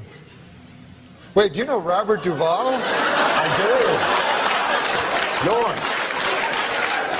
Norm, you're killing my flow here. I'm sorry. It's the Zeppelin. All right. Are you talking about Melrose Place? No, because You're the biggest ass I ever met. I trust you for it. No, because I swear to God, and when I lived in L.A., I lived on the actual street called Melrose Place. There's an actual street. There's a Melrose. Is there really a Melrose There's really place? a Melrose Place. Okay. You know this, right? Yes, it's true. So they opened a restaurant called Melrose Place on it, Uh-huh. and then it's right beside my house. And every time I go out, there's all these retards, like tourists, and then these tourist retards, like they're always fat and they're taking pictures, standing in front of this restaurant. Uh-huh. Yeah? All right, you got to come back when this masher isn't here. I've got to come back with all you guys. Yeah. I like this lineup. We got to take this on the road. I was thinking the same thing. You guys want to go on the road together and take this act around town? I don't think I could survive it. I mean, right now, if you were to take my post, you'd have to subtract 8.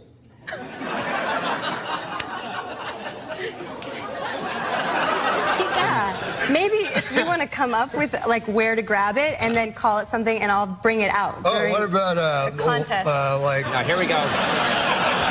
Here we go. No, she asked, but I like that crippler. Yeah. What about the long-suffering death? Oh, that's a different one. That's different. Let's watch her open this run up right here. It'll be another big 900. Oh, God. Wowzers. It actually looks easy.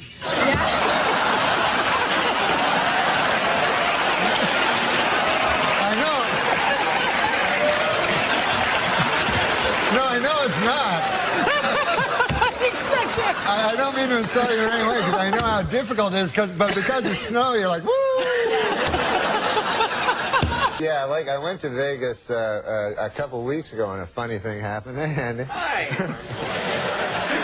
And a funny thing happened there in Vegas, right? I go there, to gamble. I meet a couple of midgets, Couple of midgets? Yeah. Little people, I call them. Well, I don't think of people as little people. Yeah, your word's better. Yeah. Go ahead anyway. You meet a couple of midgets. I know a lot of people in show business talk about the little people. Right. But I think everybody's the same. The midgets, the regular people. Okay. We're all human beings. We're all human beings. That's good. That's good. You have a good attitude. Some of us are, short and have weird big heads. So, anyway, this guy. You're writing a book. Yes. How to be a model. Yes. The Complete Idiot's Guide to Getting into Modeling. So, like, rule number 1, be incredibly beautiful. I mean, what are the things that you can do? I know rule number 2. Yeah. Don't be a midget.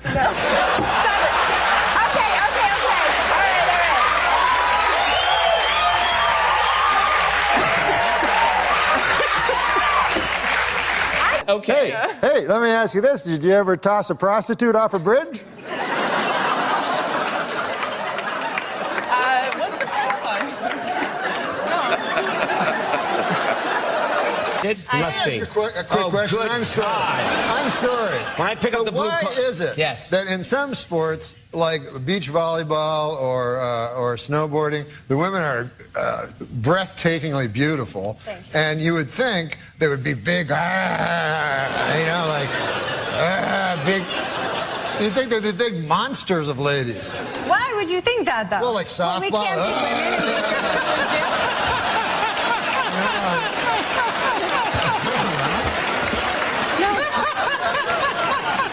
That's what I'm trying to. But what's the movie going to be called? Really? I know what it's going to be called. Yeah, what's that? If it's got Carrot Top in it, you know what a good name for it would be? What's that, Norm? Box Office Poison.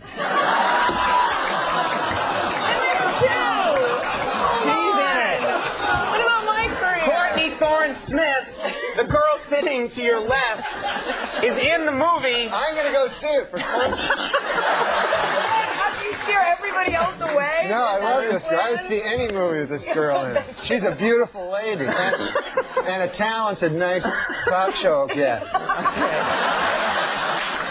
As evidenced by her appearance on our rival show. All right, well, there's this 2-hour season finale of Melrose Place. There's this movie coming out. Yes. Title undetermined at this point. Chairman of the board. Oh, all right. Do something with that, you freak. I bet the board is spelled B-O-R-E-D.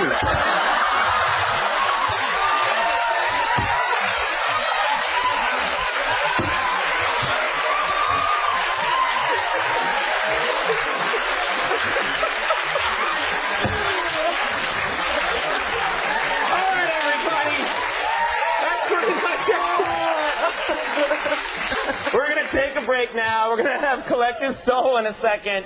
Courtney Thorne-Smith, we hope she's still our friend. We do love you.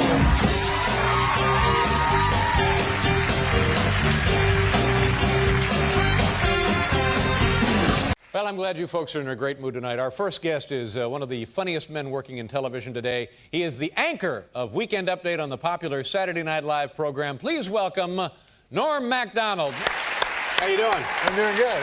Oh, that's all right. I'm just slow. That's okay. Happy New Year, buddy. Happy New Year to you. Thank you very much for being here. Yeah. You don't mind if I ask you a question? What's that? I hear this story, and there's like this press release that you get your ass fired. Is that true? No, you didn't get fired. Yeah, they fired me. No, they didn't fire you. No, I'm serious. I talked to a guy that said I'm fired.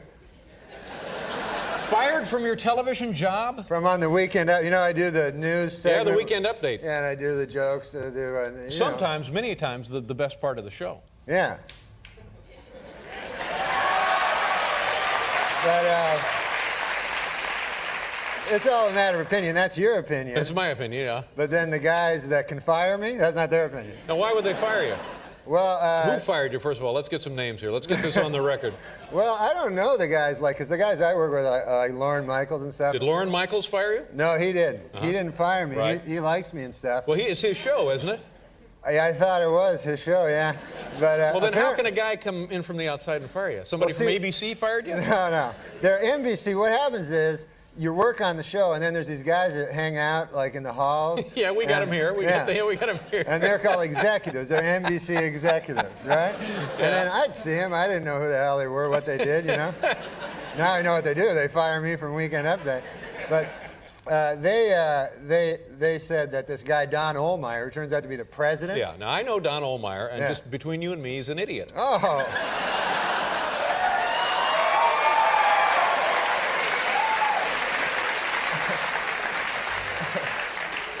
So I wouldn't take it seriously. If this guy fired you, you may still have a job. You never know.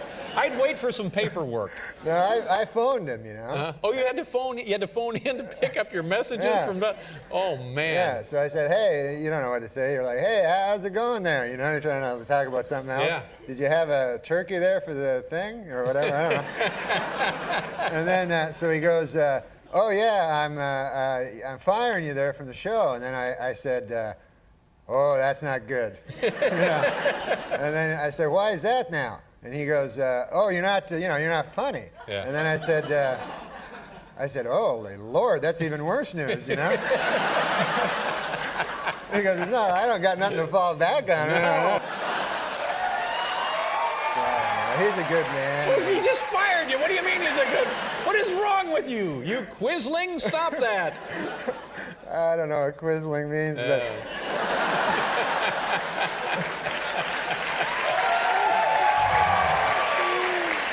But I mean, to me, like, you know, you have to be philosophical about these things. I mean, at first, like, when I found out, you know, I was upset, but then, you know, I really started to think about it, you know, and plus I drank a lot of whiskey, and then Took afterwards, the edge off it a little, I'm yeah, guessing. I just thought, like that.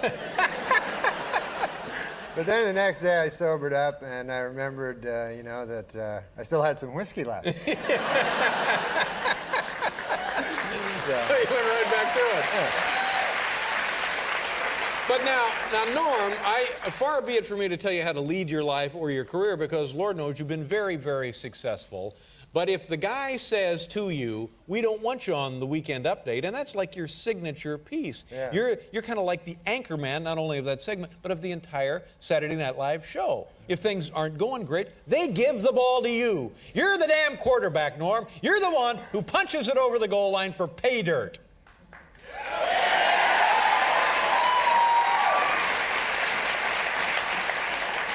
So now, well, I mean, if Mr. Big Shot Cologne and Cufflinks, Don Ohlmeyer, if he says, we don't want you on the Weekend Update, adios. I'd get in a cab. Absolutely. Hit the dirt. Come on over here to CBS. We'll get you a nice show.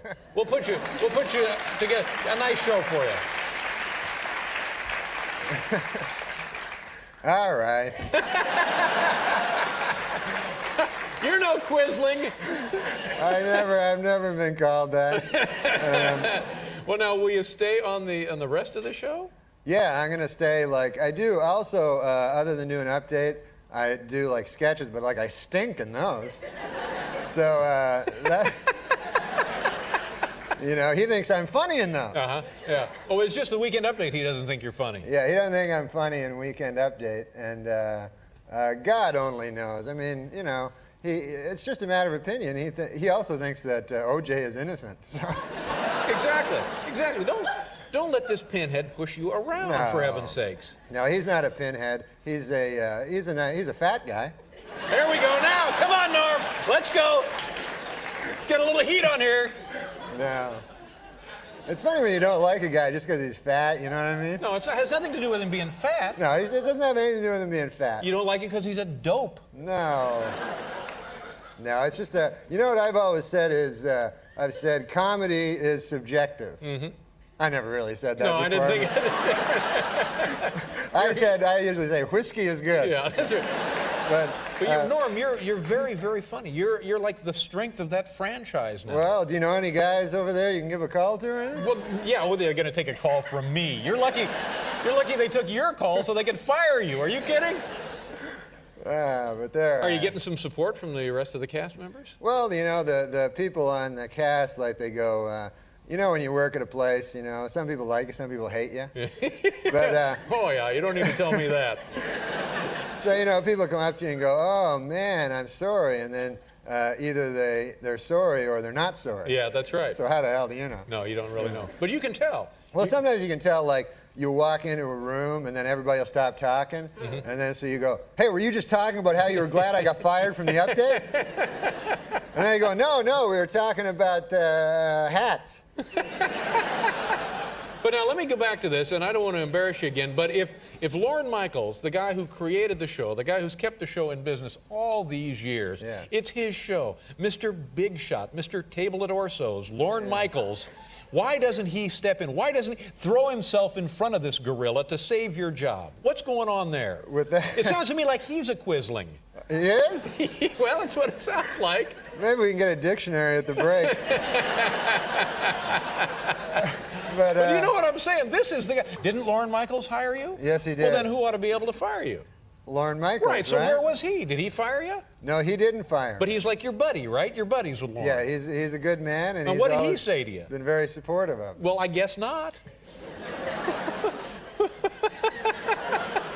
What did he say to you? He said to me, he says,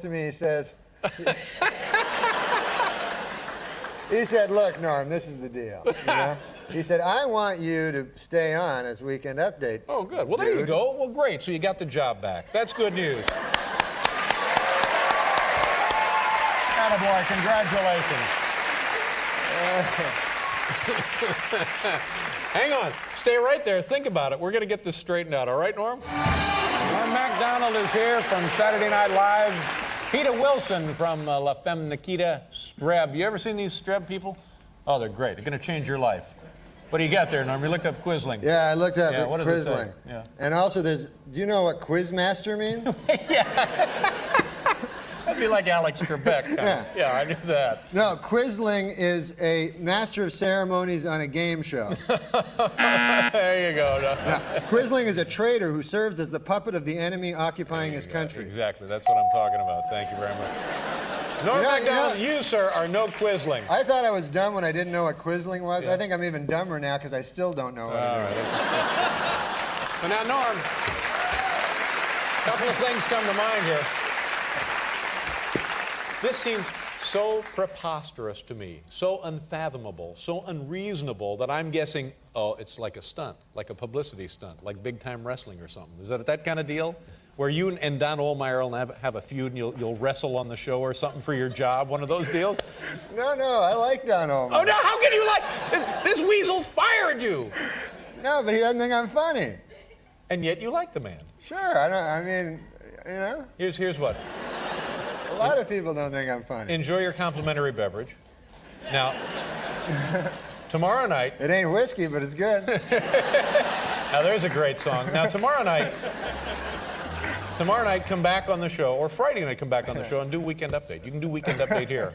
You can be the Weekend Update guy on this show. That'd be great. Well, there you go.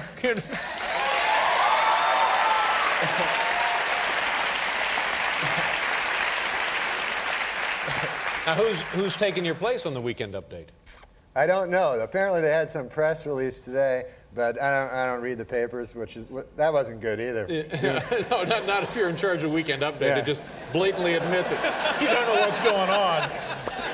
I did too many Nixon jokes. Yeah. I'll tell you one thing. I'll tell you who's taking your place. Nobody can take your place, Norm MacDonald. That's what I think.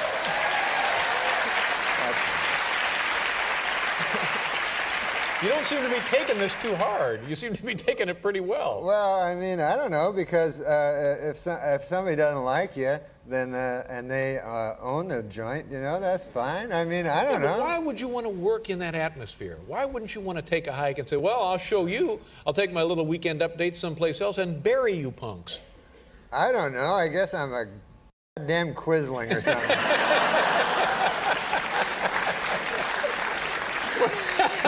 Norm, geez, I hope you land on your feet. I think you're going to, but you're going to be in part of the show anyway, right? Yeah, I'll be doing, you know, things. Yeah. I'll be, you know, now I find out. That hilarious impression of me, you'll be doing that, I guess. Why didn't they fire that? What they do is now they're saying, oh, we'll put you in a whole bunch of sketches, which I don't want to be in, because then they're like, here, you're the scientist, and you're the scientist in charge of Monkey Boy or some damn thing. And, you know, and then I'm like running in going, hey, cheerleaders, what's going on? I haven't seen Monkey Boy, and I don't know how to...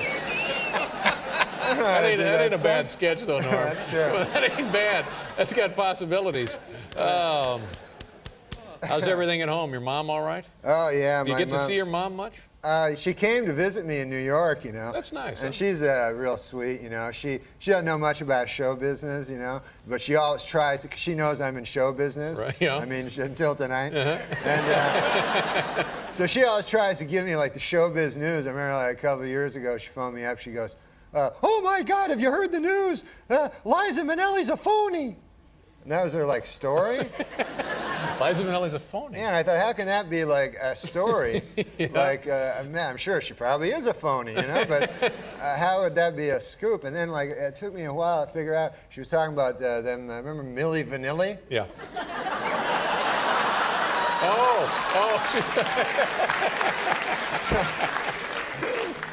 She's like into that stuff, you know. She must be very excited and proud, though. I mean, because you work with big stars. Like I know you've worked with Bill Cosby. Oh yeah, Bill Cosby, man. He's my favorite guy ever since I was young, and I got to open for him at this comedy thing, and he was the greatest. I got to meet him and stuff. And you know, when you meet these guys, it's so like, you know, you're in shock or something, you know, because you can't believe you're talking to this guy, and so I told him, I said, you know, he's always funny. He has that funny way of talking. So I go, hey, hi, nice to meet you, Mr. Cosby. And he goes like, yes, yes, you know? Yeah. And then you just laugh, you know? And then, so I go, oh man, I go, you're my favorite, you know? And ever since I was a little kid, I always listened to you. You're my dad's favorite comedian ever, you know? And he goes, now where is your dad from? Yeah. You know? That's So I pretty go, good. all right. That's pretty good. Maybe I'll do him this week on the show.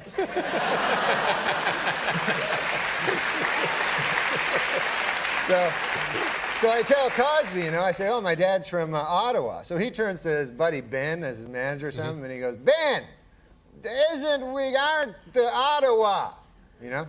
And Ben goes, yes, we are playing Ottawa soon. Ben understands everything Cosby says. And he goes, yes, Mr. Cosby, we are. We do have a gig in Ottawa and coming up. And he goes, what is your father? Give me a paper. So he gets a paper and he goes, here, now, write your father's name on the paper. Well, everything's funny as that. If I said that, hey, write your father's name on the paper, nothing. No, it's not, no. So he goes, and the pen. The man needs the pen. You know. So I get the pen and the paper, you know. So I'm writing down my father's thing, and then all of a sudden I realize that my father's dead. See,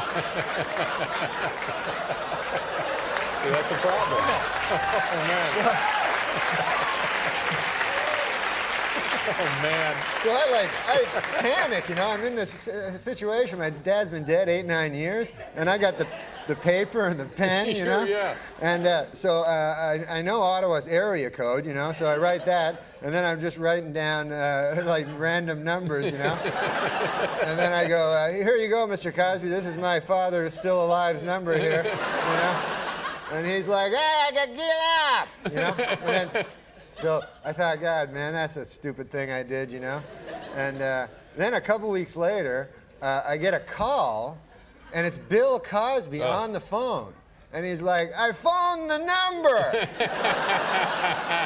And he was so sweet, like he'd actually phoned my father's number. Like, what a great man, you know? Oh, man. And he said, the man does not live with the number.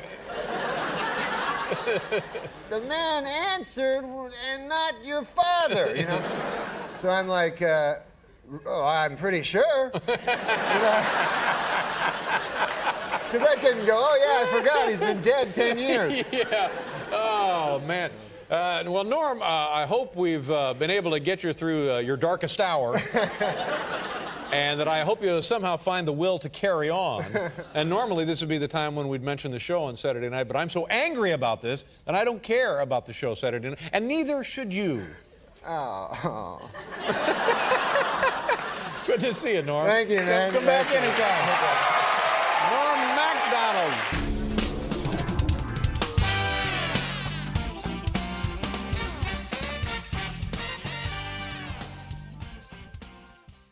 I'll do a bad joke first, though. If Earth hasn't been visited by Every other guest has done this? Yeah. Yeah. If Earth hasn't been visited by super intelligent aliens, then who made all those inexplicable, perfectly strong... okay. Yeah. And then I was once trapped on a desert island, and to be honest, the 5 albums I brought didn't help a goddamn thing.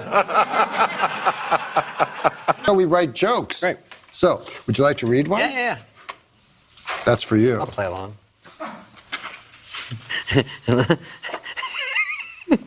A little louder. This one, I don't know, in this era. They announced there's going to be another Twilight movie, and the little girl inside of me is really excited. Well, John has a reputation for being a bit of a swinger.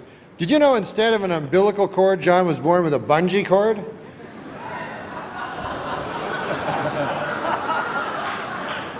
This is a saying I made up. There are a lot of ships that are very valuable, right? Like you probably think a golden ship was valuable, right? This was already a terrible saying. This is a ship made only of diamonds. I don't know if it would float. I don't know. But you know, you would think that would be your most valuable ship. But you know what, sir? It is not. You know what your most valuable ship is? What is that? Friendship. And Cloris Leachman is here. Cloris?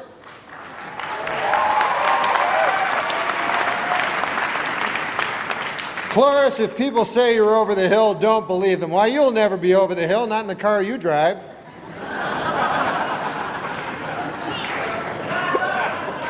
Started collecting owl pellets, and for anyone who doesn't know, when an owl eats a field mouse or a rodent, it eats it, digests all of the edible parts, and then regurgitates a pellet, which is like all the bones, all the undigestible matter.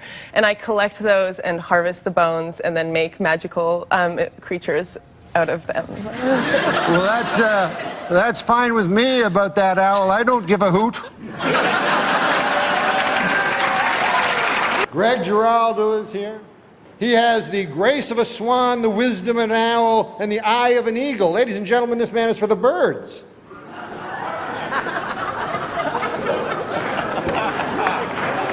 Susie Essman, of course, is famous for being a vegetarian. Hey, she may be a vegetarian, but she's still full of baloney in my book. Hey,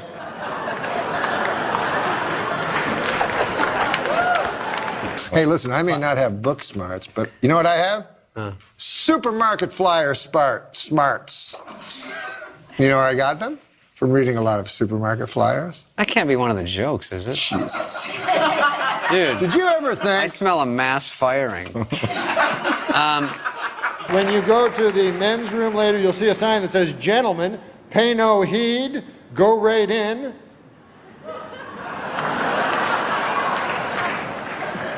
There's no room that says "scoundrel" on it.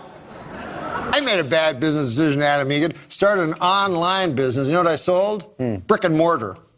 Pretty good. I like you gave it something, too. I gave a little bit. Is this going to go down as a test show? No. You better fucking air it. Listen, I ever think that I wanted to... Rushing to the words. Jesus Christ. Test show, test show. I'm being tricked.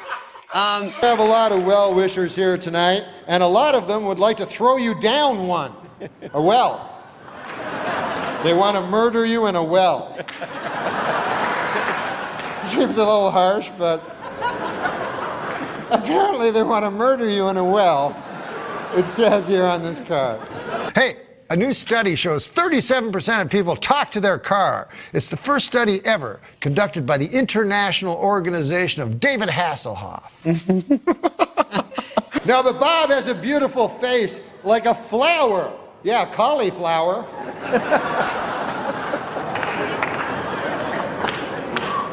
No offense, but your face looks like a cauliflower.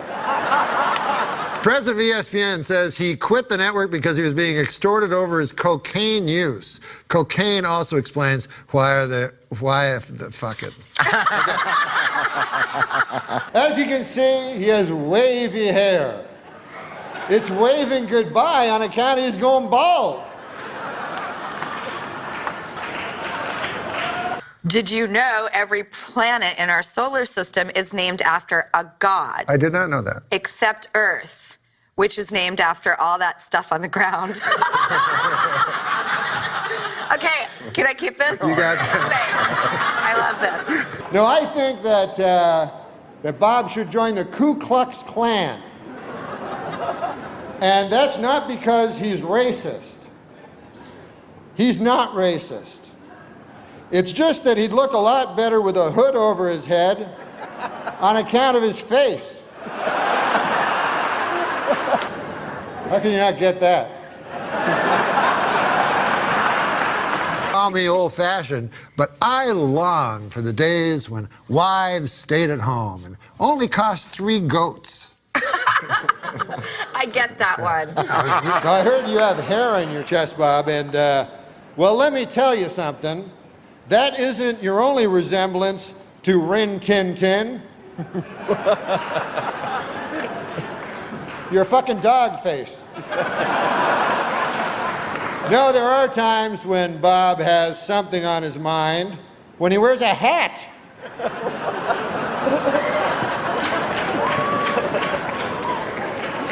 With no thoughts at all, just a hat. I don't want fancy things or fancy schmancy things. I don't even want fancy schmancy wancy things or fancy schmancy take a trip to Francie things. What I want is wasting your time and mine.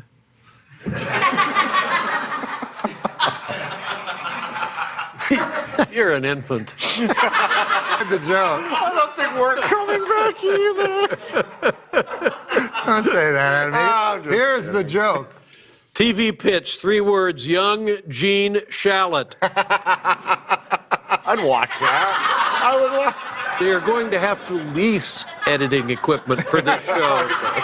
Hey, what about this joke? If you can't handle me when I'm covered in the blood of a boar I've just sacrificed to the gods, then you do not deserve me during the bountiful harvest that will result. Nah, those things don't work out. I'm not coming back, Norm. And Bob is not very worldly. He thinks the English Channel is a British TV station and not a body of water separating England and France. No, he's a good guy. He's a good guy. He's never bought Christmas seals. He told me he wouldn't know what to feed them. When I was a kid, I walked in on my parents having sex. It was the most embarrassing half hour of my life. This is what I saw. This is what I saw. I walked in. Your mom is lucky. I walked in.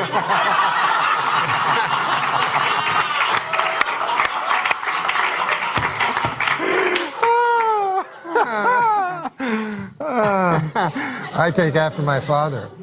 I like my movies like I like my pasta. Meatballs, too.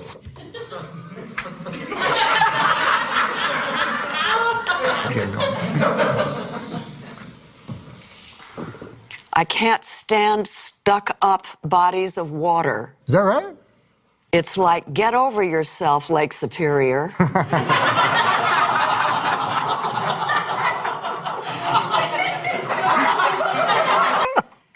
My favorite NCAA teams all happen to be colors. Auburn, Navy, Sienna, and hot bubblegum pink. Oh, they're very good, yes, they. Do you want to say it again? No. Oh, here's something interesting. You don't have to hold on to that. I'm just trying to believe that somebody actually wrote that as a joke. Jane, if you fight fire with fire, there's only one winner. America's powerful fire lobby. Who writes these? My palm reader told me that I have nice hands. Maybe the nicest hands she's ever seen. Also on Friday, I'm going to get hit by a train. But let's be honest, most people you ever see go skinny dipping are more actually going dipping. Let's just be. And now, Jane Fonda will do the last joke, so say your joke.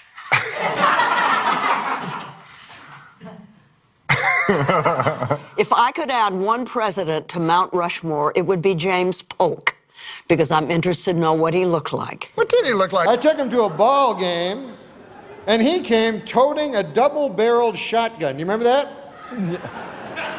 I said, what the H is that for? Bob said, I heard the Lions were playing the Tigers. Imagine how different our world would be if Mumford had remained childless. Fad Mumford?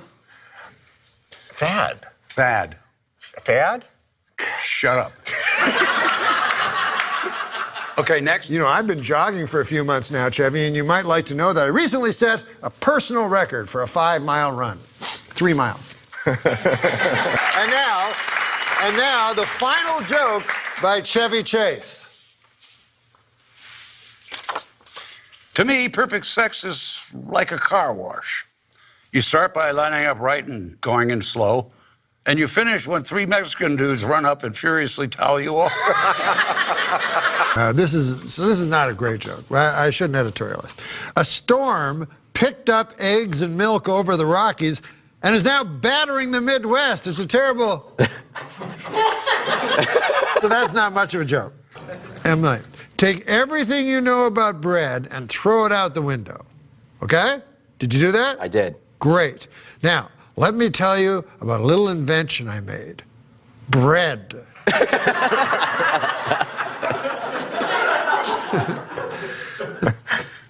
Now, I ain't saying she's a gold digger.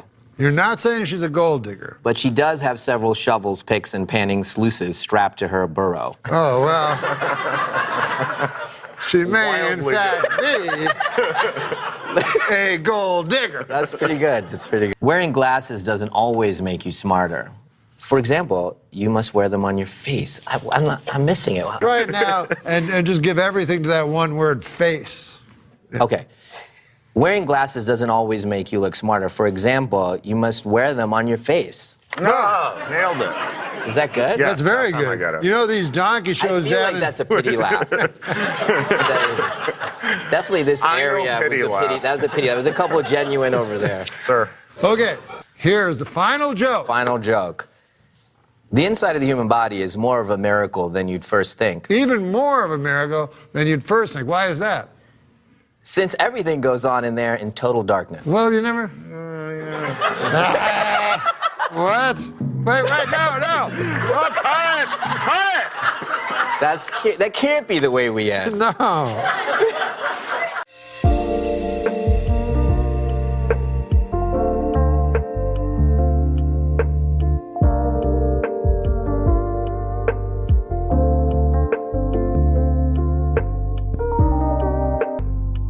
Authors are obsessed. This is what, going back to I don't know, Updike and Hemingway, male authors have been, anyways, male authors do tend to be obsessed with female bodies. Male authors obsessed with female bodies. Going on and on about webbed feet and soft insulated. I'm sorry, that's male otters. No. This concludes the joke. What's name do I see here? Stormin' Norman MacDonald cold calling me? What's up, Norm? What, are you eating some toast? I was eating toast in the commercial and I just sucked some down the wrong pipe and I'm a little dry. You pick it up and run with it. What's up, Norman? Nothing. I just wanted to talk about something in the news. Here's the story. I got up early today to take my son to school. Yeah. And then I realized it was so early in the morning. And I said, what can I do? I can either, have a coffee or I can be in show business. Mm-hmm.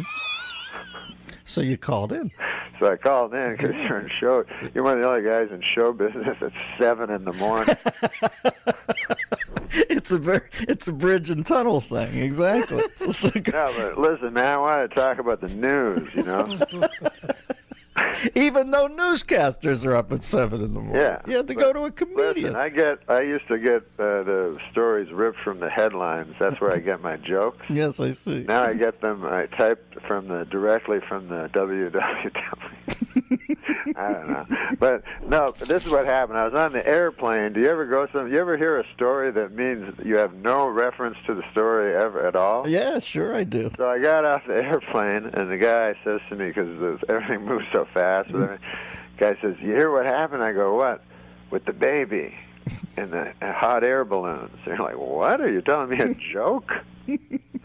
It sounded like the guy was going to tell me one of those great old jokes. Yeah, exactly. I mean, a rabbi, a priest, and a nun walk into a bar. That's the same sort of start. You hear about the baby and the hot air balloon. I'm like, no, what? You never know. You don't know if the guy's putting you on. Right. And he's like, and he goes, the guy? I go, who's the guy? As if I would know the guy. Right. He goes, the guy from Wife Swap. Like I'm the moron for not putting these. I said, wife swap? He goes, well, wife swap too. And he's like, his attitude was like, where have you been? Yeah, well, the amazing thing is that you're so much of an adult, you can't put this disparate list of ingredients together. Baby, hot air balloon, wife swap 1. No, wife swap 2. Where do you take it from there, Norman? Well, I know kids love rides. Yes. But I will say about the whole hot air balloon industry, I've never been I don't know, man. I've never been one to say, hey, I'd like to go up on a balloon with a blazing fire underneath me. It seems like there's about 7 ways you could end up perishing. There's only one way you could survive. The only people who have ever pitched it historically were or Forbes magazine, Malcolm Forbes and Jules Verne. They're the only people who ever made hay off the hot air balloon. Everybody else, you're right, has ended up on Mysterious Island. Don't you think Malcolm Forbes is like, hey, man, maybe if I go up on this hot air balloon all the time, people will think of me as a hot air balloon guy and not a secret fruit. Well, everybody has their motives. I think you might have laser locked on us.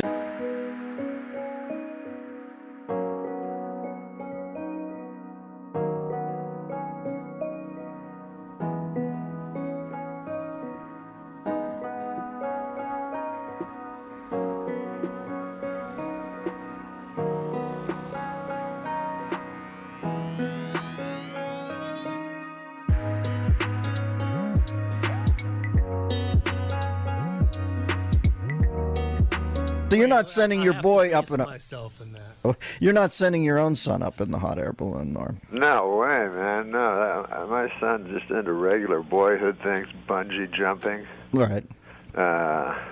Indelible paintball. Yeah, he likes to cut himself because he says it makes him feel something.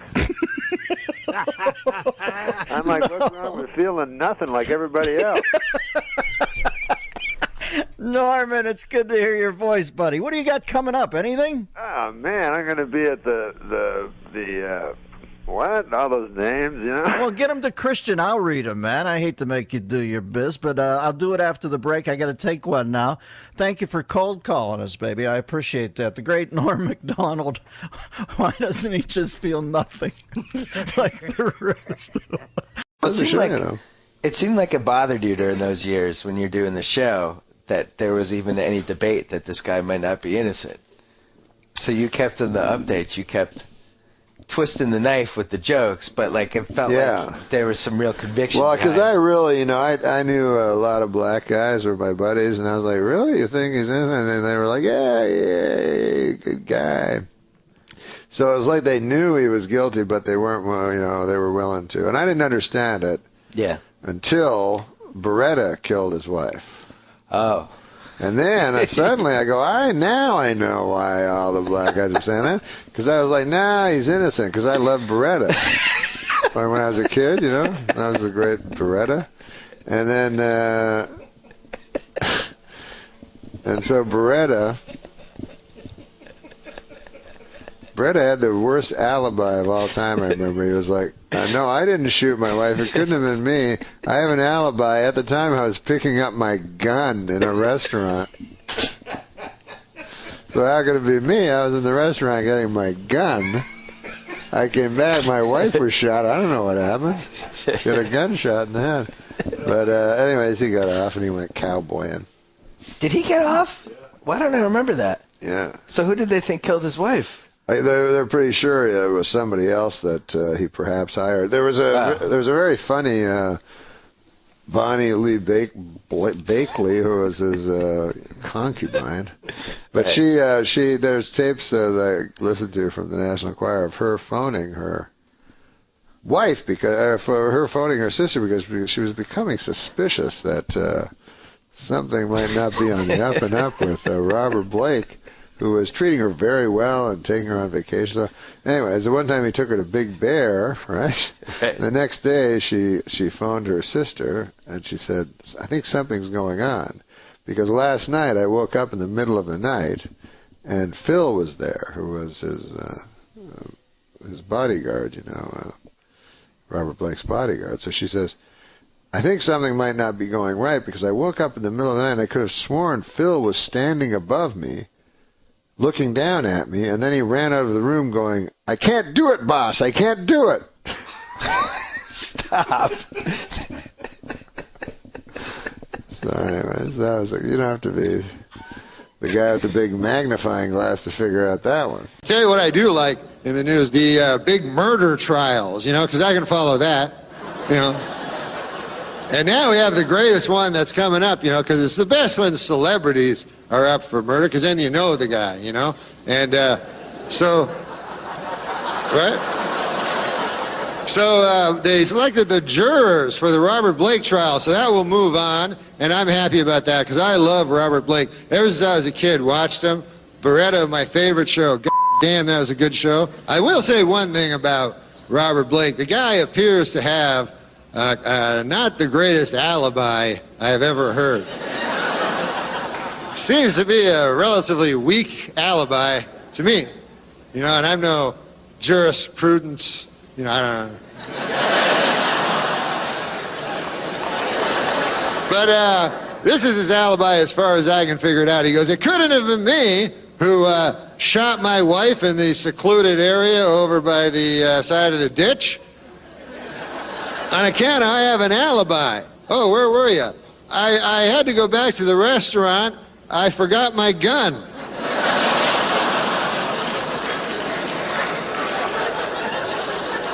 Then I got my gun.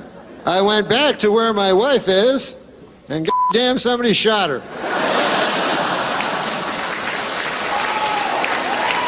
Now,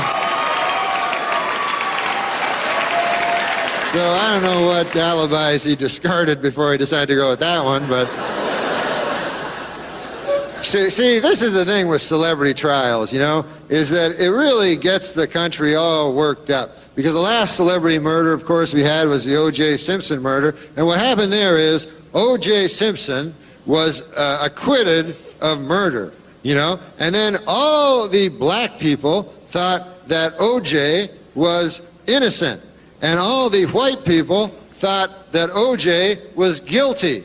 So what happened was it created a racial divide in the country. I read that in a magazine. It created a... But what that means is, of course, the races were divided, you know? And that's no good, you know? So I was figuring, maybe, what do you think of this? Maybe we let Robert Blake off and call it even. And then...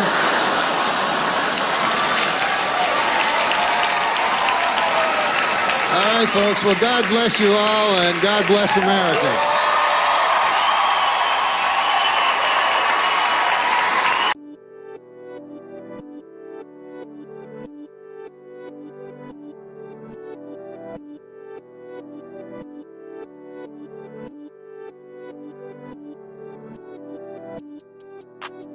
This week, Norm MacDonald. Can I try an Adam Carolla impression? Yes. Yes. Let me try. Do whatever you want. I don't know if I can do it, but give me a subject I can rant about. Talk about people that recycle or people that smoke cigars. Let me tell you something about. Is that what you said?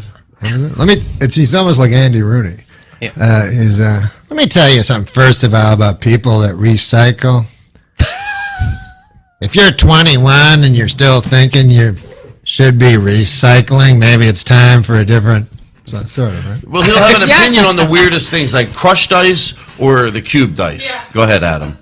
The crushed ice or the cubed ice? Yeah. Well, the crushed ice guy is always the guy that's hanging around the island and the...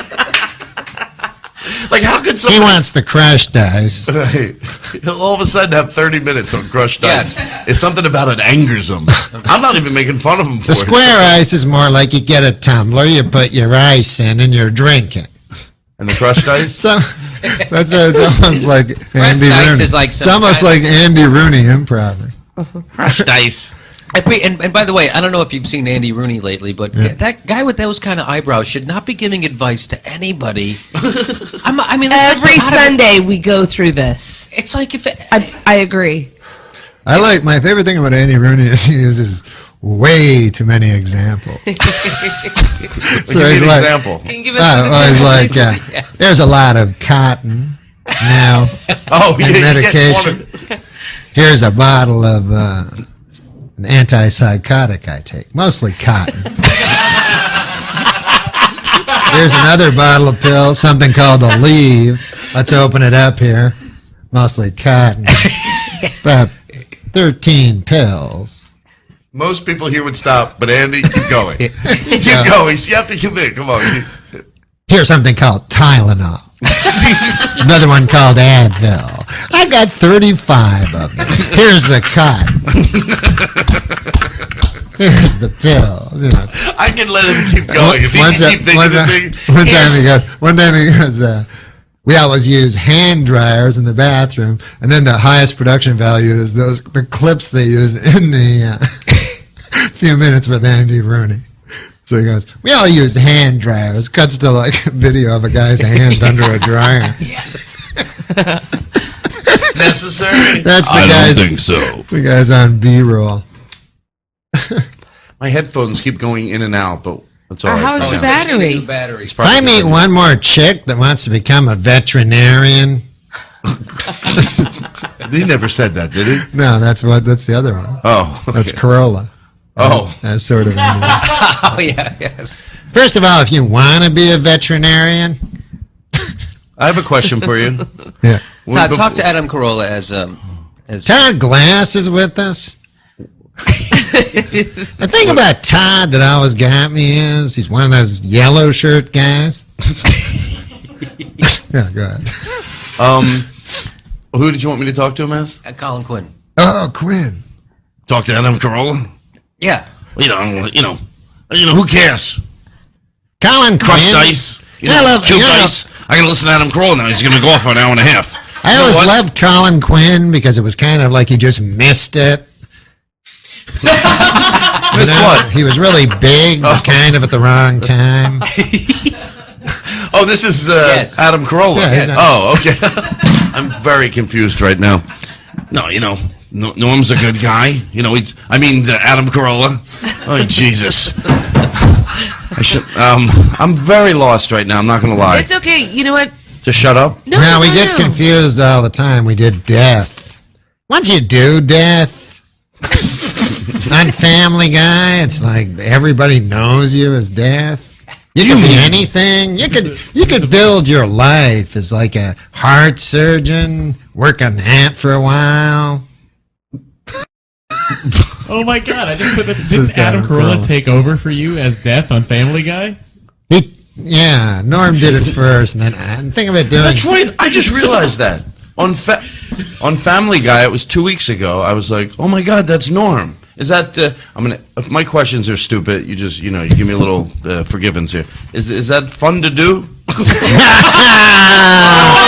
it was gonna be bad. Shut up! Everybody, shut up! Come on! No one was asking any good questions. Oh man! It's a. Wait a minute. Let me try. It's a Mary. Come on, stop there. I said I prefaced it. Are you dating? That was dating anyone? How's that going? It's the Mary Hart. Good question. It's the Mary Hart special. But I really wanted to know because that's my favorite show. I love Family Guy. I'm tired of people telling me I shouldn't like it. Wow. But who tells you that? Who would some people say they go, that? which episodes you watching? The first ones, yeah, they're good. But then Really? the people that love it. Yeah. Okay. So is it fun?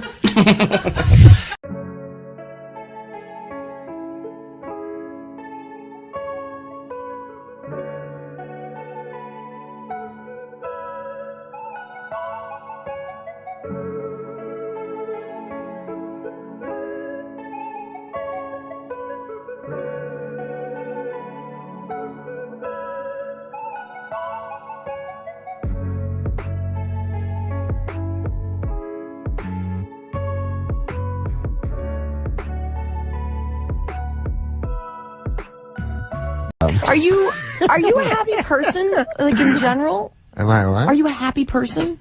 Because you always have a slight smile, but it's are you a sad person? No, I mean, I think things are funny, Right. so I laugh a lot. But that doesn't necessarily translate into like happiness on a. Well, if I'm laughing, I'm happy, I guess. Where do you live? I live in Southern California. Do you have a nice house? No, I live in a very small apartment. You have an apartment? Yes. Oh, I'm surprised that you don't have like a big, you're Norm MacDonald. Well, I don't like things. Oh, I never have. really? No, I've always felt very burdened down by them. Do you have a pet? The only thing I can't throw away is when my child gets me a present. Yes. So I have those things, but otherwise I just have a How old is your kid? bed. What? You don't just have a bed. Well, I have a You have a coffee pot, No, I don't. a teapot. No. I don't have. I always eat A microwave? I always eat at Joe's Diner that's near my apartment. Is this all true, or are you making this up? No, You just can't tell because he's got that grin on his face. No. So you bring a girl home or a friend over, and there's no place for what? I don't have sex with girls or men. Wait a minute. Norm MacDonald. Norm, you're a sexy dude. Yeah, but I don't have. And you never go out trolling. I mean, I no have girl. had sex. Well, I realize you're not a virgin. You've got a kid. No. When's the last time you had sex?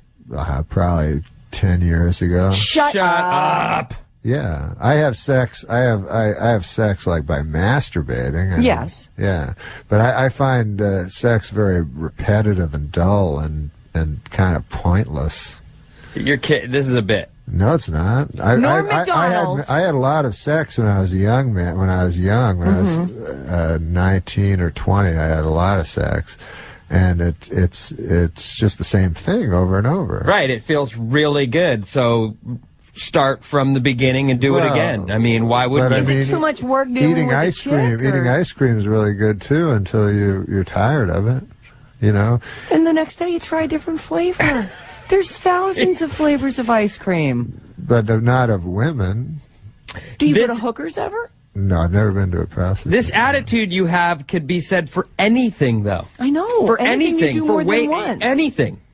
Yeah, well, I don't do very much. You just don't like people in general. Yeah, you hate people. Or you hate women. Oh, no, I'm fascinated by people and by women. I'm just saying I don't need to, But don't chicks throw themselves? I would think that after a show, you're hilarious. And well, some to tell chick you is like, the listen, truth, I've always been fascinated. To tell you the truth, I find sex to be a very filthy act. Are you a germaphobe? No, I don't mean fluidophobe? filthy. I mean filthy in the sense of shameful. Really? Were you raised Catholic? No. Oh. He's doing a bit. No, I'm not doing a bit. I find it really hard to believe you haven't had sex in 10 years. I think I think that sex is shameful and that people have sex knowing that it's shameful. And again, it's like death. They just live in this fool's paradise where they pretend it's not. I mean, obviously, people don't have sex in public, so there must be some shame. Some people do. But it's because you don't want to be caught in that compromise. You know, you're not exactly at your most attractive when you're having sex. There's all these. Well, there's social norms. You don't go to the bathroom in public either, but Exactly. I'm not ashamed of that. Exactly. What? I'm not ashamed of going to the bathroom. It's part of taking in to stay alive. You have to evacuate. I'm not ashamed of that. That just comes with the territory. Of course, and you have to ejaculate too. But I evacuate and ejaculate in private. I don't evacuate in front of another person. That's exactly what I'm saying. So you're not ashamed of it. You do it in order to... I am ashamed. But he is ashamed of it. That's why what I do he's it saying. alone. Do you evacuate in front of people? No, but I'm saying I'm not ashamed. It's just not polite. It's not because a social. It's something that you share with somebody else. I mean, are you? Is it a fear of intimacy? Do you not let anybody too close? No, I'm not afraid for them. Who's your I'm best not friend? worried about them. Who is your best friend? My best friend. Your best friend. Who do you call if you have a problem or something is going down in your life? Who do you call? I don't. I try to look at life headlong. Are you telling me you don't have a confidant in your life that you call up and say, I'm not feeling too hot. Someone to talk crap out with? Or... No, I don't. I used to do that kind of stuff, but what happened? I came to the realization that we're all plunging headlong into Somebody death. hurt you. Who cares? So that's why you should live. You only have so long, and then you're going to croak. If you're plunging down an abyss into headlong into death, the idea of grabbing onto another human being just to touch them for a moment on your way seems futile to me. It seems more pathetic than facing it. Just to me, personally. I don't condemn people for doing it, but I try to look at life square in the eye, as terrifying as it is, and it is the most terrifying thing there is. What, being alive? Yeah. But because it's being not. alive means dying. But Norm, that is such a fatalistic way to look at it. There's so much in life that you are denying yourself, and I think that you have reasons for it. But if you don't have someone that you can, do you ever cry? Do you cry all by yourself? You do. There's no one that you can call. You need a therapist. Oh no. You need to be in therapy. I think somebody broke you. Somebody either hurt you or broke your heart, or you were betrayed by a friend. You don't trust people. You won't let anybody get close to you. You hide it all behind the smiling clown. No one did anything to me. I was just the smiling, somewhat mean-spirited clown. No one did anything to me. Alone. You weren't broken when you were born. Live alone and I'll die alone, just like my father did. And he didn't. He had kids. At one point, he was married. He but he opened died himself alone. Up for it. Why did he die alone? Because everyone dies alone. Where did he die? All you can hope for is someone watching you die, but I don't really. Well, you won't have that because you don't have any friends. No, I don't want to see. I don't want someone to watch me die. You just said you want your mother to miss her bridge game and come and put her hand on yours. Well, that's when I'm in a vegetative state in order to stay alive. You know what I mean? Anything to stay alive. You know, I was confused by you last time you were on here. I was like, what are his motivations? Well, wouldn't you like to stay alive? Wouldn't you like to live forever? Not really. Well, you're only saying that because it's impossible. Because I know it's impossible. However, I'll tell you something. If a vampire came along right now and could give me immortality, I would totally go for it. Yeah, absolutely. Especially with those superhuman strengths that they have. Listen, plus they're sexy. I'm taking some calls for you. Okay. You ready for this? Okay. Chunky, you're on the air with Norm MacDonald, who's at Cobb's all weekend. Go ahead. Hey, Norm. Listen, man, I don't know when you went Colonel Kurtz and went up the river, but you totally remind me of Marlon Brando when he's in Apocalypse Now. The horror. The horror. I will come and watch you die, Norm. No problem. Oh, that's so sweet, Chunky. Thank you. Chunky needs friends, too. I want to say you've made me feel dirty, and I'm all right with that. All right. Norm, let me ask you something. Seriously, what do you do for fun? Like, name one thing you do for fun. For fun? For fun. Like, I'm going to have some fun tonight I've got or nothing today. to do today. Here's what I'm going to do. Is it spend money? It's not go Golf. shopping. You don't decorate the place. What do you do?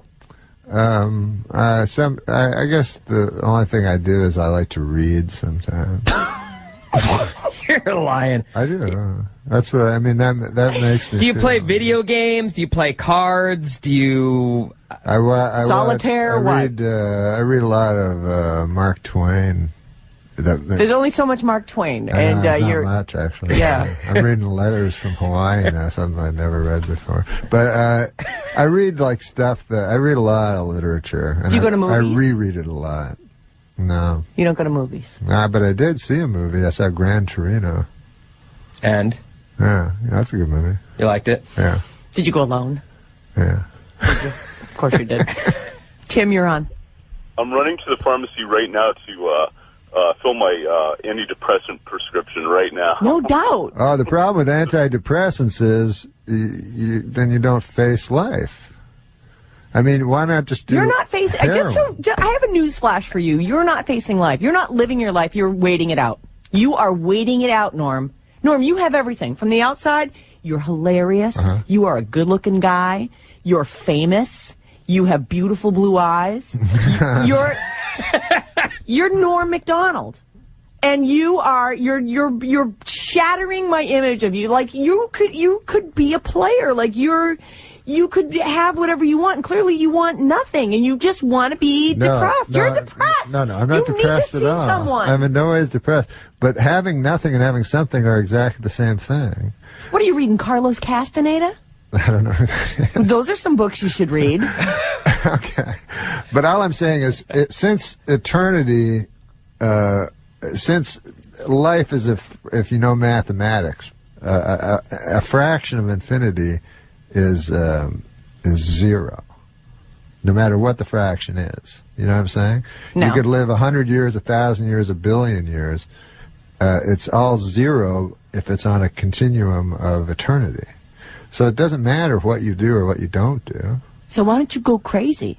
Why don't you go effing crazy? I don't go crazy. Sounds like you I have. don't go crazy because I don't allow myself the any fun or joy in your life. I forgot about that I don't allow part. myself the delusions that other people allow themselves. So I know you have to go crazy in some way to survive life, but I try to not do that. Steve, you're on the air with allegedly not crazy Norm MacDonald. Full of it. Norm, you're so full of it. Full of it? Uh-huh. I can't believe you guys are going along with this. I mean... So you don't believe it. You think he's been laid in the last 10 years, and he's got a very full, happy life, and he's just showing us this, like, pretend Norm MacDonald. He's seeing how long he can drag you guys along with it, and you guys are just going along with it. No, we're not. This is it. Yeah. That is it. I've been saying it's a bit all along. Aren't you listening? Well, either way, it's the same. Oh, my God. It happens to be true, but it doesn't really matter if it's believed or not. So you're telling me some little honey comes up to you at the show, and she's like, and she's nice, and she also reads. I'm not interested in sex. She loves Mark Twain, and she's like, let's go. And she's not even offering sex. She's not even offering sex. I mean, a lot of women aren't interested in sex. She's all, hey, let's, it's late. You want to go have a cup of coffee? I would love to talk to you about that book you mentioned on stage. Mark Twain's my favorite, too. I think I would talk to some people, but I'm not much interested in small talk. So let me ask you this about women, though. So you don't even have physical attraction before you get to the point of talking yourself out of it? There's never a moment where you're like, wow, she's really pretty. Oh, like, I think she's hot. Tap that. No, I'm not. I think I can see that she's pretty and stuff like that, but I'm far beyond. I'm not a child. I'm not a child. When you're you know home what I mean? alone. If I look at a game of Monopoly, I don't go, I gotta play that. If I look at a shiny bead, I don't go, I have to have that and roll it around in my fingers. When as the scriptures say, when you're a boy, you do boys' things, and when you're a man, you. Men still do it. I don't know if you're. Well, I know they act like boys, but. Why is that boyish? That's human. Humans no, it's have child. It's being a child for your whole life. I know most people are children for their whole life, and it's a way of having fun. So you think you're more evolved? No, I don't think I'm more evolved. I just think that I'm not a child. I'm not a child. When you're home. I'm not the same as I am when I was 5 years old. When you're home in your squalid, empty apartment, all by yourself. And, it's not squalid. Whatever. You say there's nothing in it. Squalid means filthy. It's aesthetic. All right, it's empty in your tiny, empty, lightless apartment. Lightless and lifeless. So you're in there. You're all alone. No pets, right? No. You got nothing. No. You go home to the empty apartment and the spider that lives in the corner and its descendants. And you're on the couch and you're like, you know what? I got nothing else to do, and so I think I'll get myself. What do you think about when you close your eyes? What do you fantasize about? There must be something going on there. I don't fantasize. You don't picture some boobs? You don't. Oh, you mean when I'm saying what? You must have some fantasy. You mean when fantasy. I masturbate? When you get yourself. Please don't say that because it's. We're not a news show. We can't even use medical terms. That's what she means. When you're abusing yourself. Do you drink? No, I don't drink. You don't drink or smoke? No. Smoke pot? No, I don't. Are you on Vicodin? No.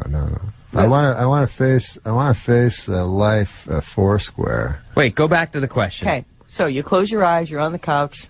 You're like, well, I guess it's time. I got nothing else to do. I mean, you purposely not masturbate? I mean, fantasize?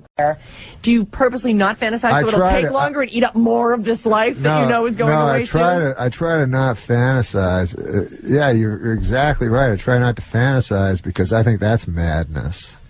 What? Well, pretending that you're doing something. Don't even pretend, just picture.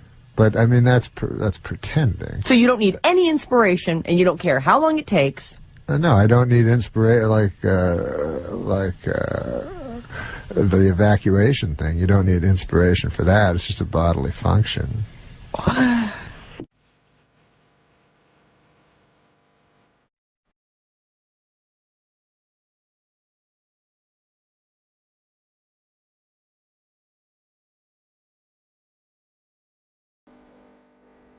With Norm MacDonald, who's at Cobb's all weekend long.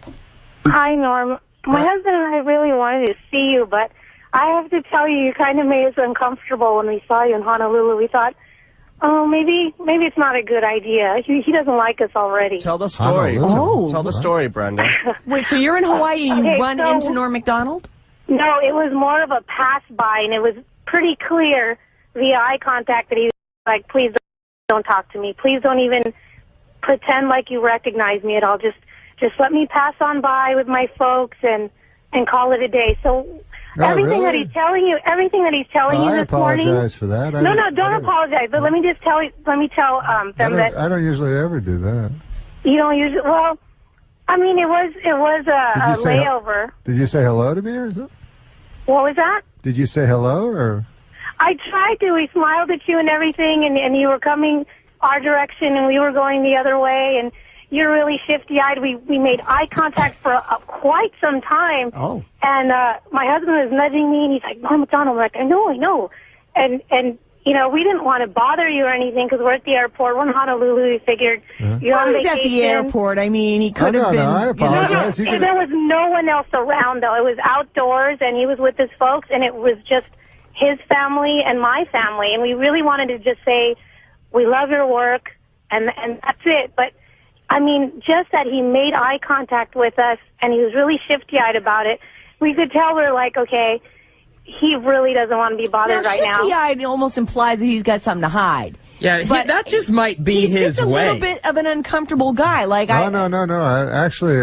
People come up to me all the time, and I talk to them endlessly.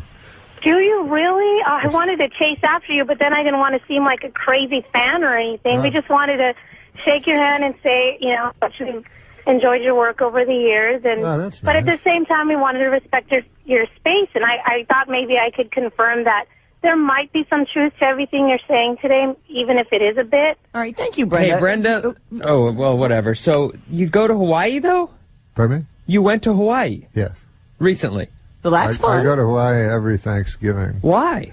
Because I take my whole extended family there. For them? Yeah. I don't. And they count on you for that. Do you pay for you foot the bill because you're Norm MacDonald? Yes, I do. Yeah. You do. But you find zero pleasure in that, I'm sure. Oh, no, he must like it. That's family time. I find time. great pleasure in my son being happy.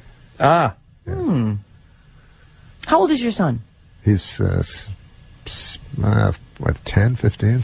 You liar! He's 6. He's a 6-year-old. You just about that you've had sex in the last 10 years. No, my son's 16 years old.